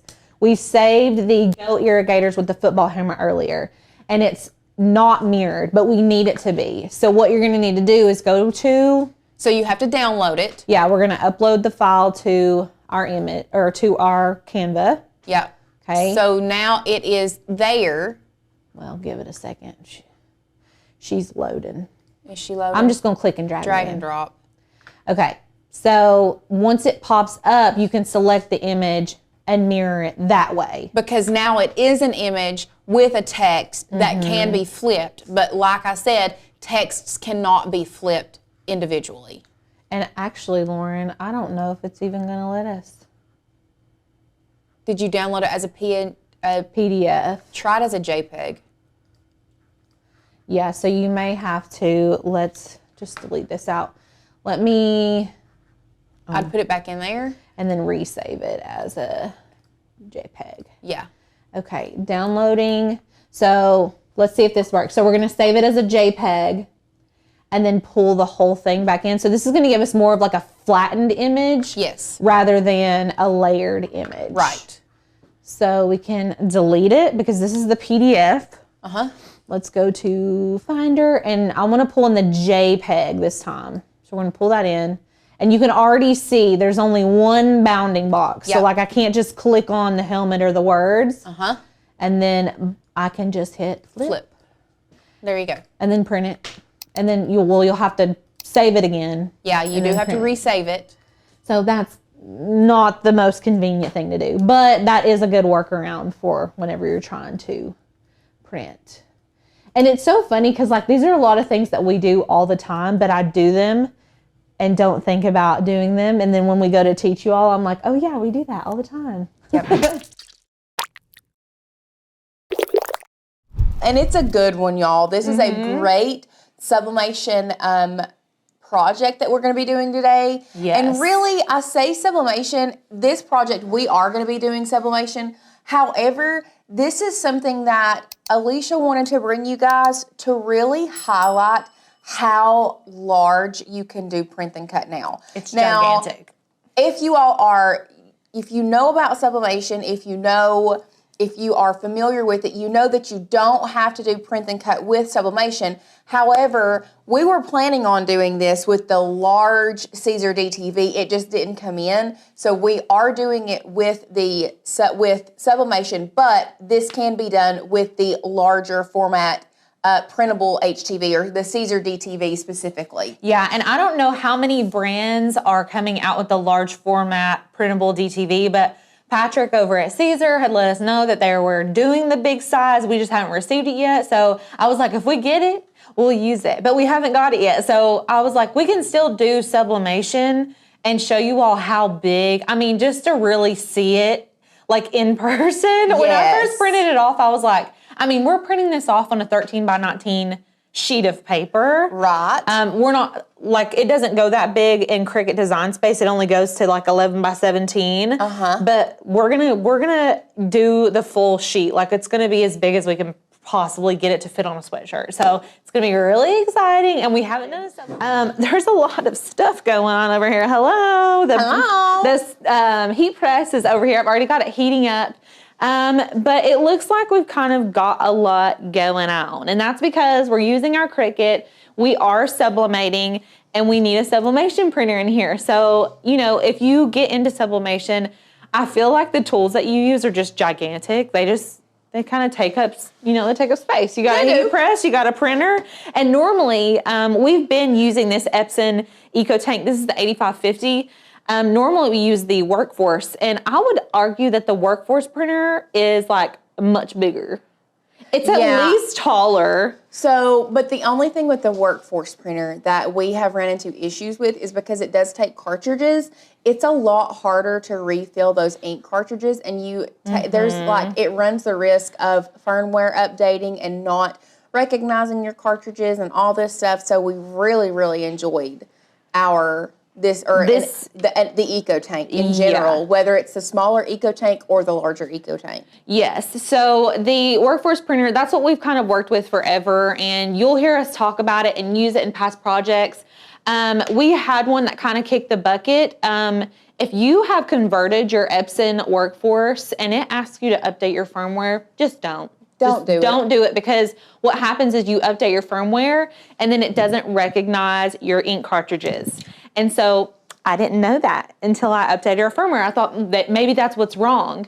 And so I did it, and then it doesn't recognize my cartridges, and then it voids your warranty. So, converting it could really void your warranty anyway. So I don't really know why that would matter. But this one, this is like our little upgrade. Not only is it an upgrade, but it is a cheaper printer. So this one, I want to say it runs about $800. Was it that expensive? Yes, but that was full price on Office Max, from Office Max. So, and y'all know with inflation, like, printers are so expensive because no one's wanting to make them. Do you remember when printers were like not that expensive? Yeah, but so the one thing that I do want to say is, if $800 is not in your price range right now, if you want to get into sublimation, don't let, just because you can't afford the biggest one, because I said, this prints. This is a wide format. This prints 13 by 19. Yeah. So yes, it's nice to have that area to cover, but I have done a lot of projects where I piece together sublimation stuff, and it still works. Yeah. So this is just like the Mac Daddy, but don't feel like this is the one you have to get. So you can there's smaller options available. And if you are interested after today and we do this craft with you and you're like, oh my gosh, sublimation seems so cool, and you do decide to take the sublimation course, we actually go through all the printers and like what printers work for who, and we help you decide what printer you need for yourself personally. So I think that that's really cool. But outside of that, let me kind of go over everything that you're going to need today. So if we can go overhead. So this is the sweatshirt that we're going to be sublimating on. Now, this is the Gildan Heavy Blend Adult Crew Neck Sweatshirt. It's a 50-50 blend. I would recommend a 60 or greater personally, but you can sublimate on a 50-50 blend. And yeah, this is 50% polyester, 50% cotton. So the higher the polyester content, the brighter and more vibrant your sublimation ink is going to show up whenever you go to sublimate. So this is 50%. Also, I find if you have a lower polyester content, when you go to wash it, it kind of fades your colors a little bit. Have you noticed that before? It does, because it doesn't have as many synthetic fibers for that ink to hold on to. So it will, if you do, just be aware, if you sublimate on a 50-50 or less, it will look fine when you sublimate it. It will look It'll okay. be bright, yeah. It won't be as great. But then when you go to wash, it will have more of a vintage look. Yes, it's like more of a washed look. It's more of a vintage. So that's just putting that out there. Yeah, but this one you can purchase at Hobby Lobby, so that it's kind of nice because I could just go snag these up at Hobby Lobby if I need to.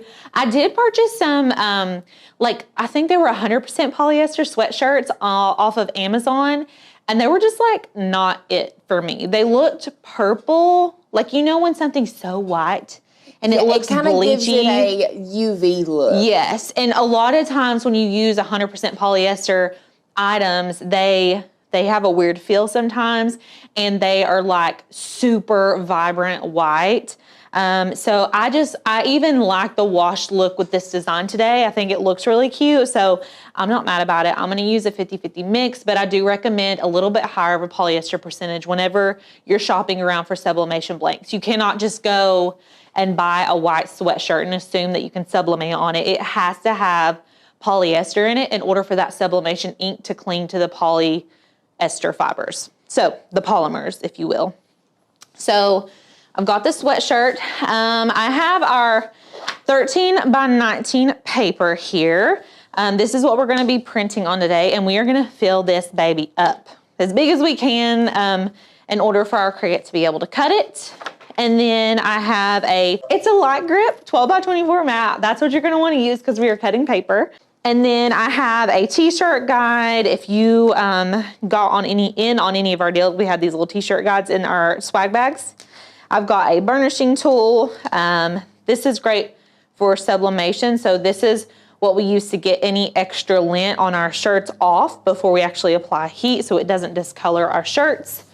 I have some heat tape, a measuring tape, and then I've obviously got our clamshell heat press. Now, if you've got a regular like Cricut Easy Press, I'm gonna say, I don't know. Have you sublimated with a big heat press before? Like a manual one? I have. I've done it once or twice, but So when I first started here, we did a blanket.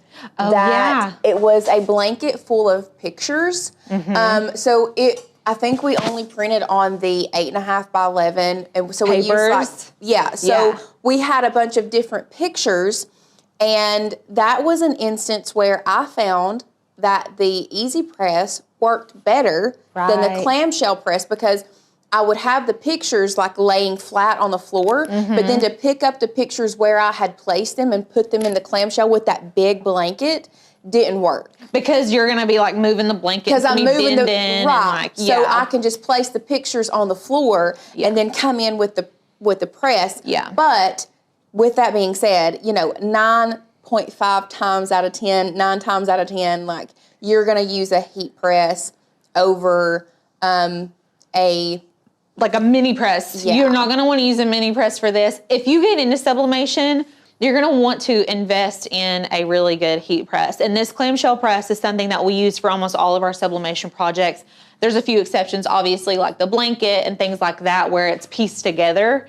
But this is the StarCraft heat press, and I linked an alternative heat press for you all that is much cheaper. This is a very high end. This is probably like the highest end of a crafter's heat press that you could get. But really and truly, we've used the other ones, and I mean, they work pretty much It's the a same. heat source. If it can get as hot as you need it, if it can get to 375, like your gravy. So, and this one works really good for us. It's also a beautiful Tiffany blue. I love it.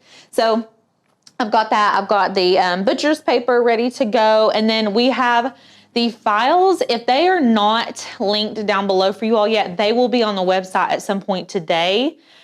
We just had these designed specifically for this project because we were like, this is so cute. We have to do something like this for Mother's Day. I can't believe that Mother's Day is coming up. I know. I'm trying to think of what day is Mother's Day? It's May something. So anyways, let's go back on to Design Space. I'm going to go back. I was running some test prints earlier. Did I not bring our finished sweatshirt in here to show you guys in real life? It may be sitting right over there. So this is the image that we're working with today. Is this not the cutest ever? I am just like so obsessed with this image. It's so freaking cute. I am going to zoom out because we're going to pull this into Design Space. Thank you. Okay, let's go overhead. I'm going to show you guys what this looks like. Okay, so you just saw on the share screen what it looks like kind of in Design Space. So the colors are a little bit different, and that's because this is a 50-50 blend. So this is what we mean when we say you get more of a washed or like vintage look. You can tell it's a little bit more faded, but like still beautiful and perfect, I think. And then we've got the little hearts on the sleeve right here. Is that not so cute? I know, I love this. And one thing that I want to let you guys know is it's in the works, right? Or did Mark get them uploaded? I just let them know that they'll be uploaded. Oh, you did? Yeah. I wasn't listening. That's okay. Yeah, they should be uploaded. Then maybe partially uploaded right now. I saw one heart on the website before I came in here, but they'll be uploaded at some point today. And y'all, it's not just Mama. That's what I was fixing to say. It's not just Mama. I requested that we have like Grammy. I have my Ruby, her grandmother is Grams. So we've got Gigi, Nani, I mean, I think there's probably Granny. like 10 or 12. There's Granny, Grammy. I mean, all of the above. I tried to list as many as I possibly could. If I missed yours, I'm so sorry. Also, if I missed it after we upload the files, y'all let me know, especially if you're going to make it, because I want you to be able to have the one that you need. So anyways, let's go back into Design Space. So I'm going to go find this file in my uploads. Obviously, you all are going to have to get the file off of the website once it's updated. And we're just gonna scroll down here. Look at little Asher. I'm gonna add this to the canvas and then add my hearts to the canvas. We've got a Mimi, Nanny, I believe. I wanna say we have a Nani, Erica, I hope. Meemaw, Sin, I don't know if we did a Meemaw. I can't remember them all, I'll have to look. Yeah. Okay, so I'm gonna delete these old ones because we don't need them. Delete, and I'm gonna delete any of these layers that we're not using. I had pulled up my old file, so. Okay, so whenever you pull these in, she's also made, our designer, she separated all of these hearts, so you'll be able to download each individual heart color. You don't have to download the one with all 4 of them in it. But for the sake of today's video, we're gonna kind of slice these away from each other. So let's just start there and kind of get all the parts that we need to work with. So we're only going to be using 2 hearts. You can use whatever color that you want. I'm just going to take a basic shape, just a circle, and I'm going to hover over top of my heart shape. And y'all, this is why I still love having the slice feature, because you can't use any of those new combined features to do this because it would get rid of all your other little hearts. Like if I wanted to do exclude or something, I couldn't do it because it would get rid of all my hearts. And I need them to just be separated from each other. So I'm going to select both layers and I'm gonna delete any of the layers that I do not currently need. So you can see we've got this little heart, but these 3 are still connected. And so now I'm just gonna go grab another circle and we're gonna slice off whatever other color we want. So you're just gonna pull that circle over top of it and then you're gonna select both layers and then hit slice and delete all of the layers that you do not want. I love these letters so much, and we've had so many people that have asked us for different, very specific names. Yeah. I wonder if we should talk to our designer and see if we can get like an actual alphabet. Oh, that'd be cute. With these similar, and so they can make so whatever. they can make their own. Yeah, that's a great idea. See, this is why we want y'all to tell us what you want, you know? That's a good idea. We should definitely do that. Okay, so I've got my little hearts. Let's go ahead and resize our hearts while we're working on it. And what I like to do before I resize them in Design Space, I wanna make sure that they are the correct size for where they're going on my sweatshirt. So these are gonna be going on the sleeve, but I don't want them to be gigantic, okay? Like I want them to be a good size where Mama can read them or Grammy can read them, but they don't need to be like 5 inches wide. You know what I'm saying? We don't want them to be that big. So, I mean, if you do, listen, it's your sweatshirt. You can do what you want. But I'm thinking like 3 inches. So it's just about that big, okay? So back in Design Space, I'm gonna select one, and then up here, I'm just going to change the width to 3 inches. Make sure that your shape is locked so you don't lose the heart shape. Otherwise, it's gonna warp everything. And then I'm gonna select the other one and we're gonna change that to 3 as well. Is everybody with me? Good? Okay, let's zoom into our hearts. Let me zoom in one more time. Okay, now we need to add the names that we want to these fonts. So let's do Blair and Wade because I messed up this first sweatshirt and I'm gonna show you guys what I did here in a second when we go to press it. I'm gonna tell you what not to do. Don't be like me. I'm going to type in Blair. And she's named after Gossip Girl. Gossip Girl. Any Gossip Girl fans? Tabitha named her daughter Blair after Blair Waldorf. I don't watch Gossip Girl. Do you watch it? I've never watched it either. My mom got really into it for like ever, and I just never watched it. I call Amber Light Amaryllis all the time. So the font is Amber Light that we're using today. And so whenever you guys use this font, a lot of times it is not kerned. And so what you're gonna need to do whenever you type this out, please, for the love, Don't leave it like this, okay? Whenever you do this project and you go to make it, just hear me in your ear saying, don't leave spaces. Your font. Turn your letters. Turn your letters. Make them touch. Make your letters touch or else. Okay, and so you can manually just kind of hit this down arrow on the letter space. But what I like to do is go to advanced and ungroup to letters. And so you can select the portion of letters that you want to touch and kind of move them around that way. So I'm just using the arrows on my keyboard to manually move each individual letter or set of letters, just like so.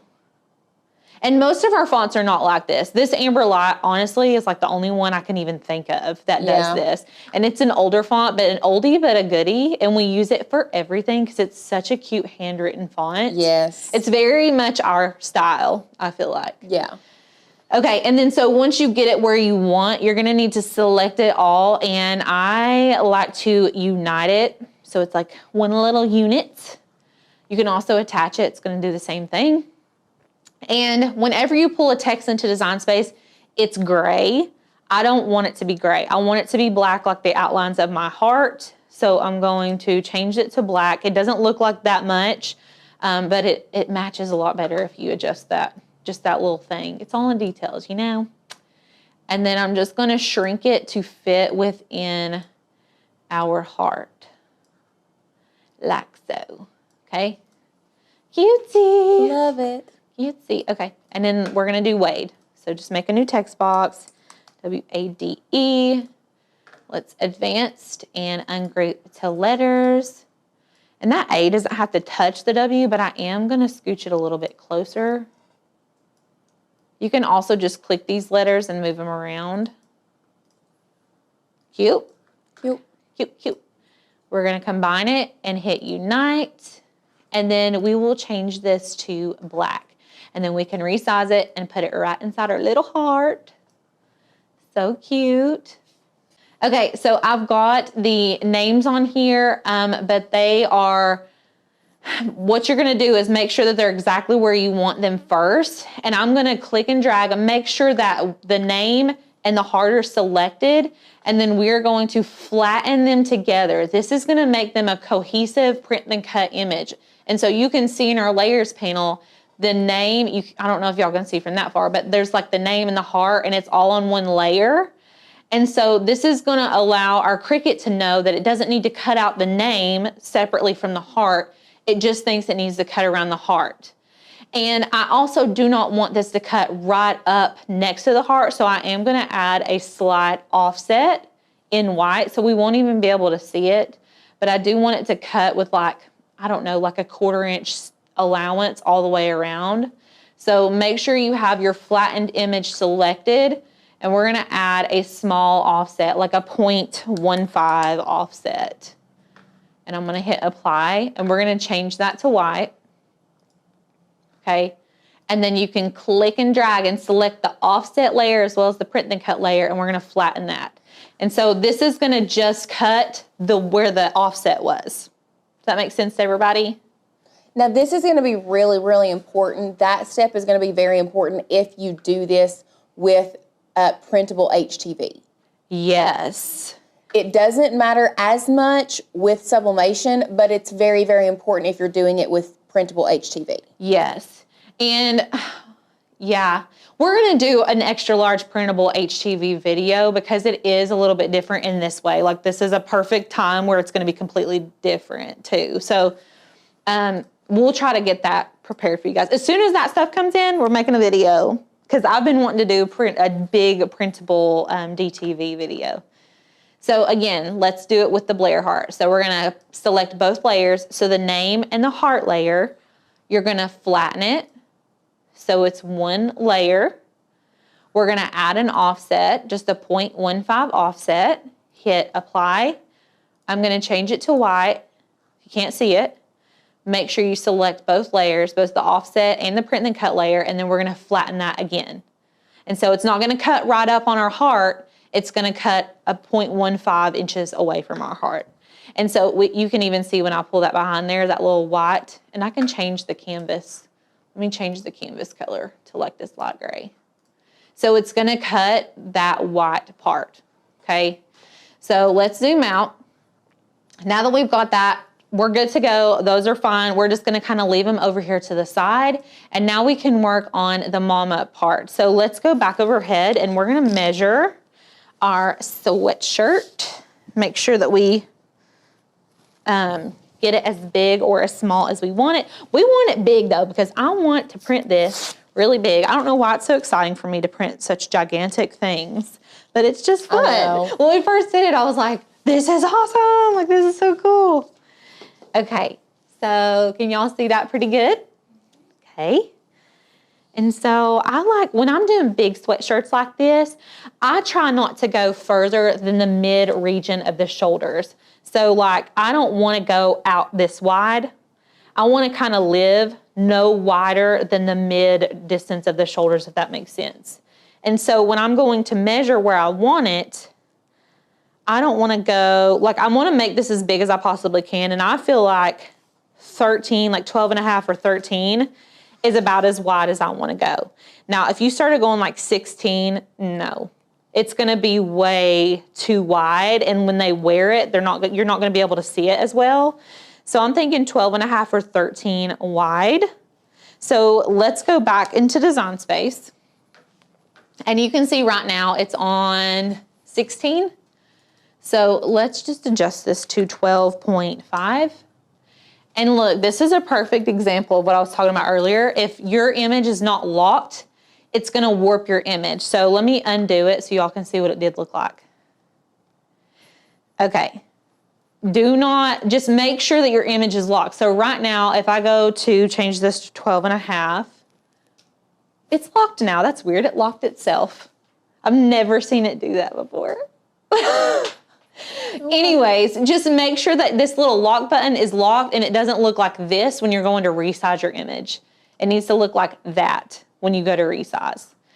So now that we've done that, what I'm gonna do next is add an offset to this. So I want it to cut all the way around everything. I do not want it to cut out the individual letters. I just want it to cut out around the entire thing. So I'm gonna go up to our offset, and you can see in the preview that there are small gaps in between here. It's okay if we have a few little gaps, but I think I want to make this a little bit bigger so there's less. And then we can contour out any gaps that we really don't need. Let's do 0.35 and see what happens. Okay, that's good. And then I'm going to hit apply. I'm going to change this to white. Okay, now I want to kind of get rid of these little gaps in here. I just don't need it. Like, I don't need it to cut that portion. So I'm gonna go to my offset, just select the offset layer in your layers panel. We're gonna go up here to operation and change it to the basic cut function, okay? Y'all with me? And then we're gonna go back down to contour, and we're gonna hide all contours. And so now it's just a solid outline of everything. And I wanna change it back to white just so you guys can still have the visual, but it's only gonna cut all the way around all of this, and it's not gonna get up in here and try to cut all that. Like, we don't need any unnecessary cuts, because I want this to be a really like solid piece of paper, if that makes sense. And so I'm just gonna select both layers and flatten those, and that's it. Also, that reminded me of something, Carol. So earlier, I was just kind of running through what we were gonna be doing today, and I was like, why is it not letting me select the larger paper size? You all have to be in the beta version to do the large format print and cut. I don't know when they're gonna take it out of the beta version, because I feel like they've had this update for what, it's been like 3 or 4 weeks or more. I feel like it's been a while. I feel like it has been too. And so I thought, oh, it's surely on the regular live version. So if you're trying to complete this project and you're like, it doesn't give me the large format page options, make sure that you all are making this project in the beta version. So what you're gonna need to do to get there is go to these 3 lines on the top left, just click on that, and then you're gonna go to settings. And so you can see right here, application experience, beta or live, click on beta, and then hit done. And then it's gonna restart Cricut Design Space. So dimensions of the new biggest print and cut. How big does it do it? 11 by 17. Okay. Why? Because I'm in the live version. Okay, and it's letting you? It seems to be. So No. It's not gonna let you. Wait, hold on. Or change paper size. Okay. It only gives me A4 letter. Yep. So you are right. Yep, you've got to be in the beta version. You have to be in beta. So I'm sure that'll go away soon, but if you're trying to do it and you're like, it doesn't let me do it that big, it's giving me an error, make sure you're in the beta version first. Okay, we've got everything. She's cute, she's gorgeous. Now we get to print. I'm so excited. So what we're gonna do next is go to Make It. Yes, Renee, make sure you save your work before you switch and restart. So if you need to switch to the beta version, save your project and then switch, because it will update Cricut Design Space. Okay, guys. So this is the new print and cut area, first of all. What? It's gigantic. There's so much room for activities. There's so much room. And so what's really nice is that I have so much room to move this around. So normally the bounding box was all the way around here, so you couldn't even butt it up to the edges. Well, Cricut got smart and realized they just need registration marks in the corners. Who would have thunk it? And so that's what they've done here. So I can move this around wherever I want.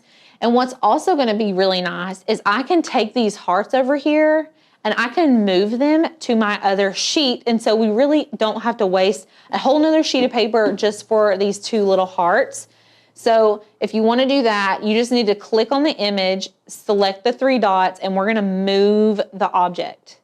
And I'm gonna select this one so that we can put all of this stuff on here together. I am gonna remember that there is an offset all the way around this, so make sure that you're not pulling it in and button it up right here, because you may run into accidentally cutting through your heart. So I'm gonna kind of space them out. I wish you could change the color of the print and cut background just so you could see it, but it is what it is. And then I'm gonna move this one to the other one as well.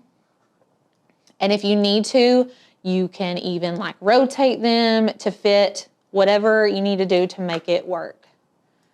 Okay, cute, right? Okay.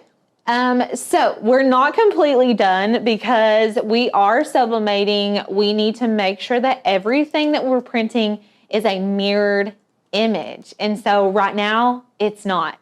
So what I'm gonna do is select mirror over here on the left, and that went ahead and mirrored everything. It just kind of flipped it backwards for me. So also, you can go here to select your different material sizes. I'm just using the biggest as possible. We are printing on technically we're printing on a 13 by 19 sheet, but it's gonna print as if it were like 11 by 17. Hopefully that doesn't confuse anybody. So everything's mirrored. You have to mirror your images if you're sublimating, because you print it mirrored and then you lay it down onto the sweatshirt or whatever you're sublimating on, and then it goes to the correct direction, if that makes sense. And so all you're gonna need to do next is select continue, and we are going to send to printer. We're using the Epson ET 8550, and I do not need a bleed on this project. The only time I would need a bleed on anything is if I need my color to go all the way to the edges, and we do not want that here. So I'm gonna turn the bleed off.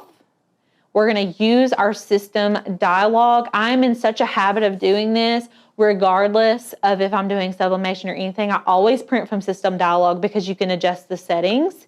And so I'm gonna hit print and it's gonna load. If you're using a Mac, a lot of times the dialog box will pop up behind Cricut Design Space. So you may be sitting here like, what the heck? It's loading, like where is it? Pull down Cricut Design Space and there it is. And so now we're gonna feed this from the rear tray, and we're gonna select best quality, always. Rear tray, best quality, it's like good as gold. Yes. But okay, so I've got my printer in the rear tray. I'm gonna go ahead and select print, and let me make sure it's picking up what I'm putting down up here. It sounds like its brain's going, so let's hope. Okay, while that's printing, I'm just gonna take this lint roller. And I want to get off any linty bits off of this that I can. And I will say these Gildan sweatshirts are bad for having like lots of little lint. And I can't always get all of it, which I hate, but I try to get as much as I can. Because whenever we go to sublimate, if you've got little pieces of lint all over, it turns them to these like little blue fuzzies, and they're so annoying. And they'll be all over your, all over your piece. So I'm gonna try to avoid that at all costs. So just lint roll that really good. And then, let's just see here. Okay, this is our image. So pretty cool, right? It looks a little bit light, but often, not often, every time, when you print with sublimation ink, it looks a lot lighter on the paper. And then when you sublimate it, the colors darken up. So you can see like this is the finished one that we did. And you can see there's quite a bit of difference. And so now what I'm gonna do, I'm gonna sit my sweatshirt to the side for a minute. There we go. And then I'm going to line this up. I know that you guys can't see everything I'm doing, but I'm trying to make sure that we're in view here. So I'm just gonna line this up as well as I can. Okay. Make sure, and then, so there's gonna be some excess paper. I'm just gonna take a true control knife or like an X-Acto knife and trim all of that off so it doesn't get caught up in our Cricut. Okay, make sure you're not cutting over those registration boxes. The Cricut needs those to read as it cuts. So we're just gonna do it like that. I'm gonna take my burnishing tool. I should have brought the brayer in here. Oh, I have it. Okay, a brayer is really good for this because you don't wanna scrape over the sublimation ink. This brayer is just gonna kind of roll right over top of everything and make sure that your paper is gonna stay stuck down really well. Okay, now, if you sublimate already and you're like, why in the world are they cutting this with a Cricut? For the sake of cutting it this big, and honestly, it's kind of satisfying to have a really neat cutout of whatever you're doing, because normally, like when we sublimate, we would just rip our design out of the paper. So it's kind of cool to do it, you know, with the Cricut. So, and like we were saying earlier, this would be a really good printable DTV project as well. So I'm just gonna slide this in, okay, and let's go back into Design Space. And we need to set our base material. Oops. So this is just like, you could do like a copy paper. Let's type in paper. You can see there's a lot. This is a pretty thin paper. We'll just do like a 20-pound copy paper and then hit done. And we're just using a fine point blade today. Okay, so it's gonna measure our mat all the way. Oh no, why is it saying that? So it's saying it can't read my print then cut marks. I'm gonna try to do it again. Hold on, it's loading. The machine's doing something super sketch over here, like the lights were going off weird. Let's just try to recut it. I'm gonna set it as paper. I wonder if it's because the ink is light. It's very possible. But you could see the black just fine. I didn't have any issues before. Okay, let's hit play. We shall see. And you know, also I'll say we're using Design Space in the beta version. The beta version is not the best version. So it may have extra features because it's like trial features. A lot of times they don't work as well as when they're like fully a live version of something. So it could simply be that. Since it's not working, let's try something. Let's try to troubleshoot a little bit. So can y'all see like kind of how this is set to the side? I didn't want to trim my left side because I wanted it to line up as perfectly as it would. What would you think if I trimmed this left side and and then moved it over a little bit? Should we try it? Because if it doesn't work, we can always cut this out by hand. You know what I'm saying? I'm wondering if it's because we're in the beta version that it's not working. Can y'all see what I'm doing? I'm gonna trim this left side, and I'm just gonna line this up to the top left corner. We're going rogue, everybody. That was like the straightest cut I've ever made in my life. Well, it wasn't that straight, but just Sadie's laughing at me. Okay, I'm gonna pull this up and move it over to the left. So I always like to line my print and cuts up as accurately as possible. That's why I didn't want to cut my top left edge, but you know what? We're winging it because it's not gonna read it anyways.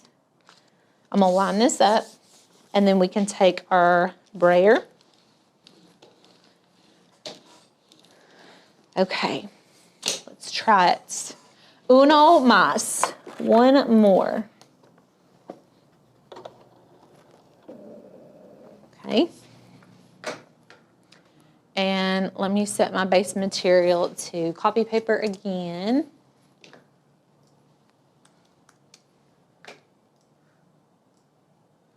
All right.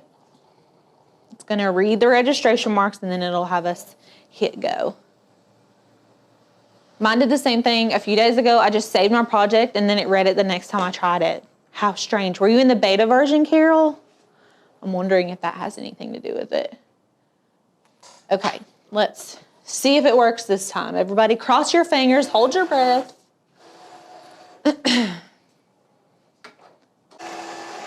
I feel like it's already doing more than it did. Is that just me? It is.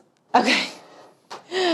We're figuring it out, people. This is real life stuff. The first time that I did this, I just printed it, put it on there, trimmed the right edge, and it was like, oh, okay, got it. This time it's like, no, you're on a live stream. Why would I work correctly?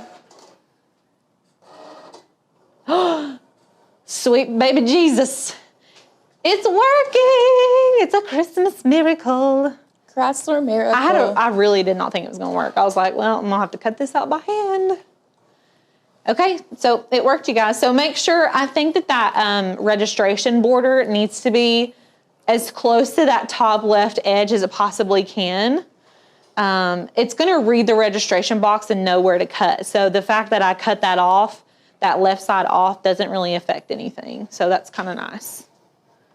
Oh, yeah. This is good. This is good. So while that's cutting, I'm going to go ahead and put some butcher paper down on the bottom.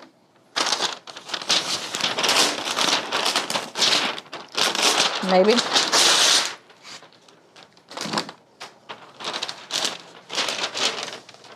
Okie dokie. Now, let's pull this out. So whenever you're pulling paper off of your mat, we like to go with gravity. So I'm going to flip my mat over this way, and I'm just going to pop these off. I just don't want them to curl up a lot. That way it lays flat on my shirt.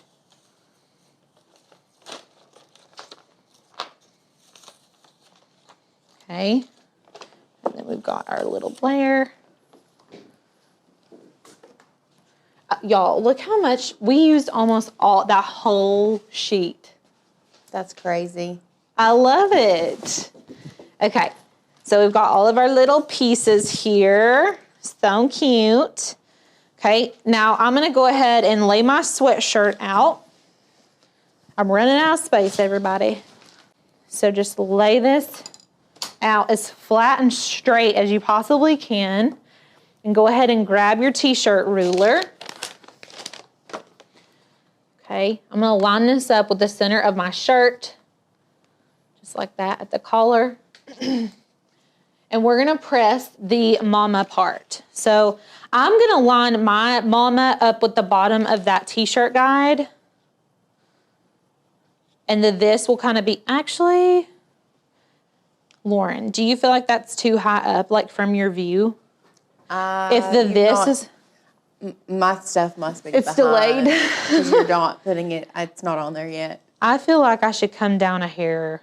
So you were going to add, you put the mama up there next to it? Oh, yeah, that's too high. Right, well, so I had it up here, and I feel like that's way too high. So I'm feeling like that looks good. Let's take that off and see. Yeah, Oh, I so like that. You're still a taper. I'm what? You still tape? Yes. Okay. Oh, Lauren's not a taper. That's what she's calling me, a taper, because I tape my design down. Lauren uses our Condi spray. Is it Condi? Yeah. I've never used it. I'm admitting that right now. I'm just old school, you know what I'm saying? But the Condi spray is really good.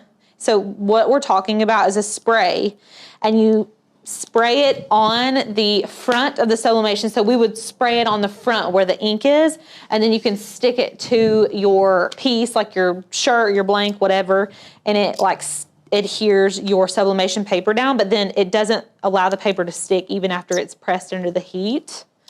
I'll do it on the hearts. No. I haven't used it. I should use it. I would rather you tape the hearts. Would you? So you think bigger areas are better for the spray? Just because it's not going to be able to lift or anything like that. Like if it's sticky, it's not going to lift.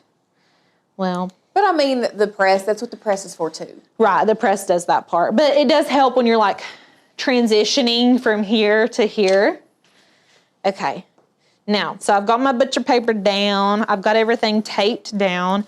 I want y'all to know, when I first started sublimating, I would have taped the dickens out of this. Yeah. Wouldn't you have? I mean, I would tape everything. I was like, no edge left untaped. I would never do that. Okay, and then get another piece. Okay. We're gonna lay this right on top. Make sure your design is completely in the press and it's not sitting on the edges. Watch this because it's very hot. We're gonna press this for 60 seconds.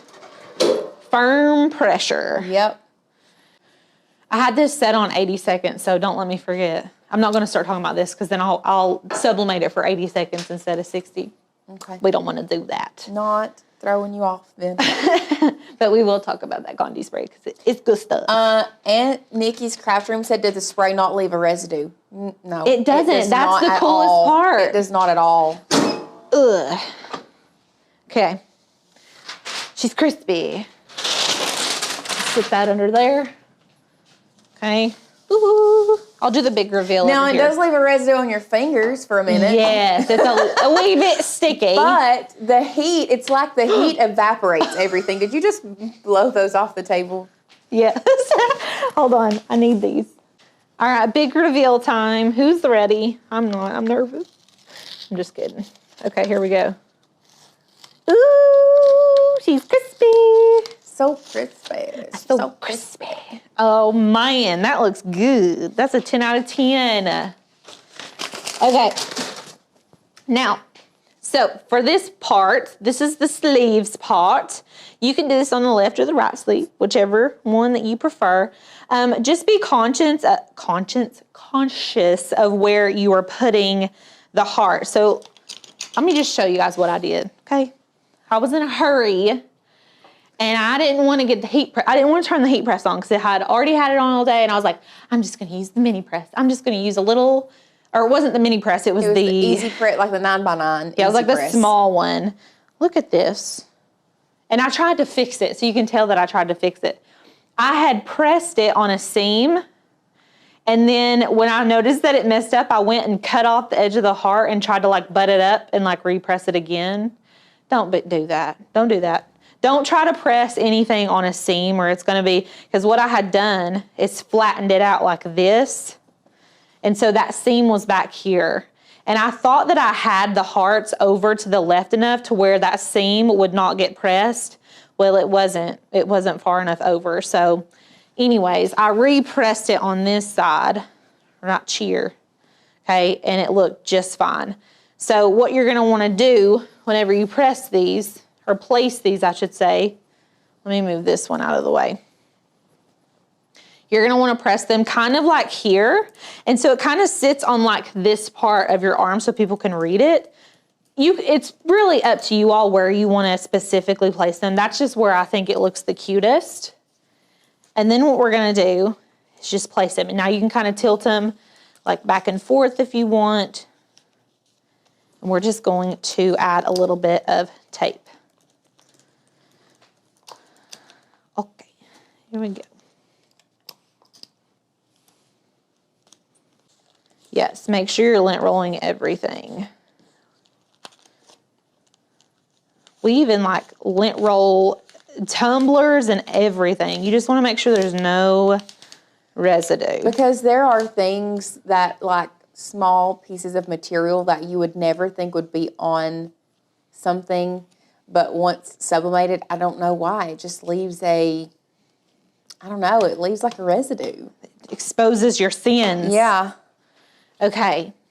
Now I'm going to keep that bottom piece of butcher's and rip off a new piece. Okay, we're just going to place this right here. I'm going to kind of hold the sweatshirt so it doesn't fall. And we're going to slide this new piece in. We're going to press this for the same time, 60 seconds at 375. All right, I agree. And the keys to sublimation are pressure and heat. So you really want to be able to apply even, consistent pressure over the entire surface. Can y'all see that? Okay, so go ahead and pull these off. Ooh, so cute. I love this blue color. It's like my fave color. Oh, how cute. Okay, let's show the big reveal. I love it. Look how cute. And then it's got like the little sleeve. It's got the little sleeve. Y'all, this is the cutest. If you're trying to figure out a gift for somebody, this is it. This is the one. I love it. If you do a lot of sublimating on the sleeve has become a very, very hot seller here in the last little bit. Been seeing puff vinyl on sleeves, and like with words of affirmation like, you are capable, or you're strong, or whatever. Yeah. But they'll have like little puff vinyl or even like HTV on the sleeves. So cute. You can look on Etsy for inspo ideas. Mm-hmm. Okay. That would be really cute with a little, like where the black is, if you put puff HTV on top of that. It would. Oh, we should do that for a project.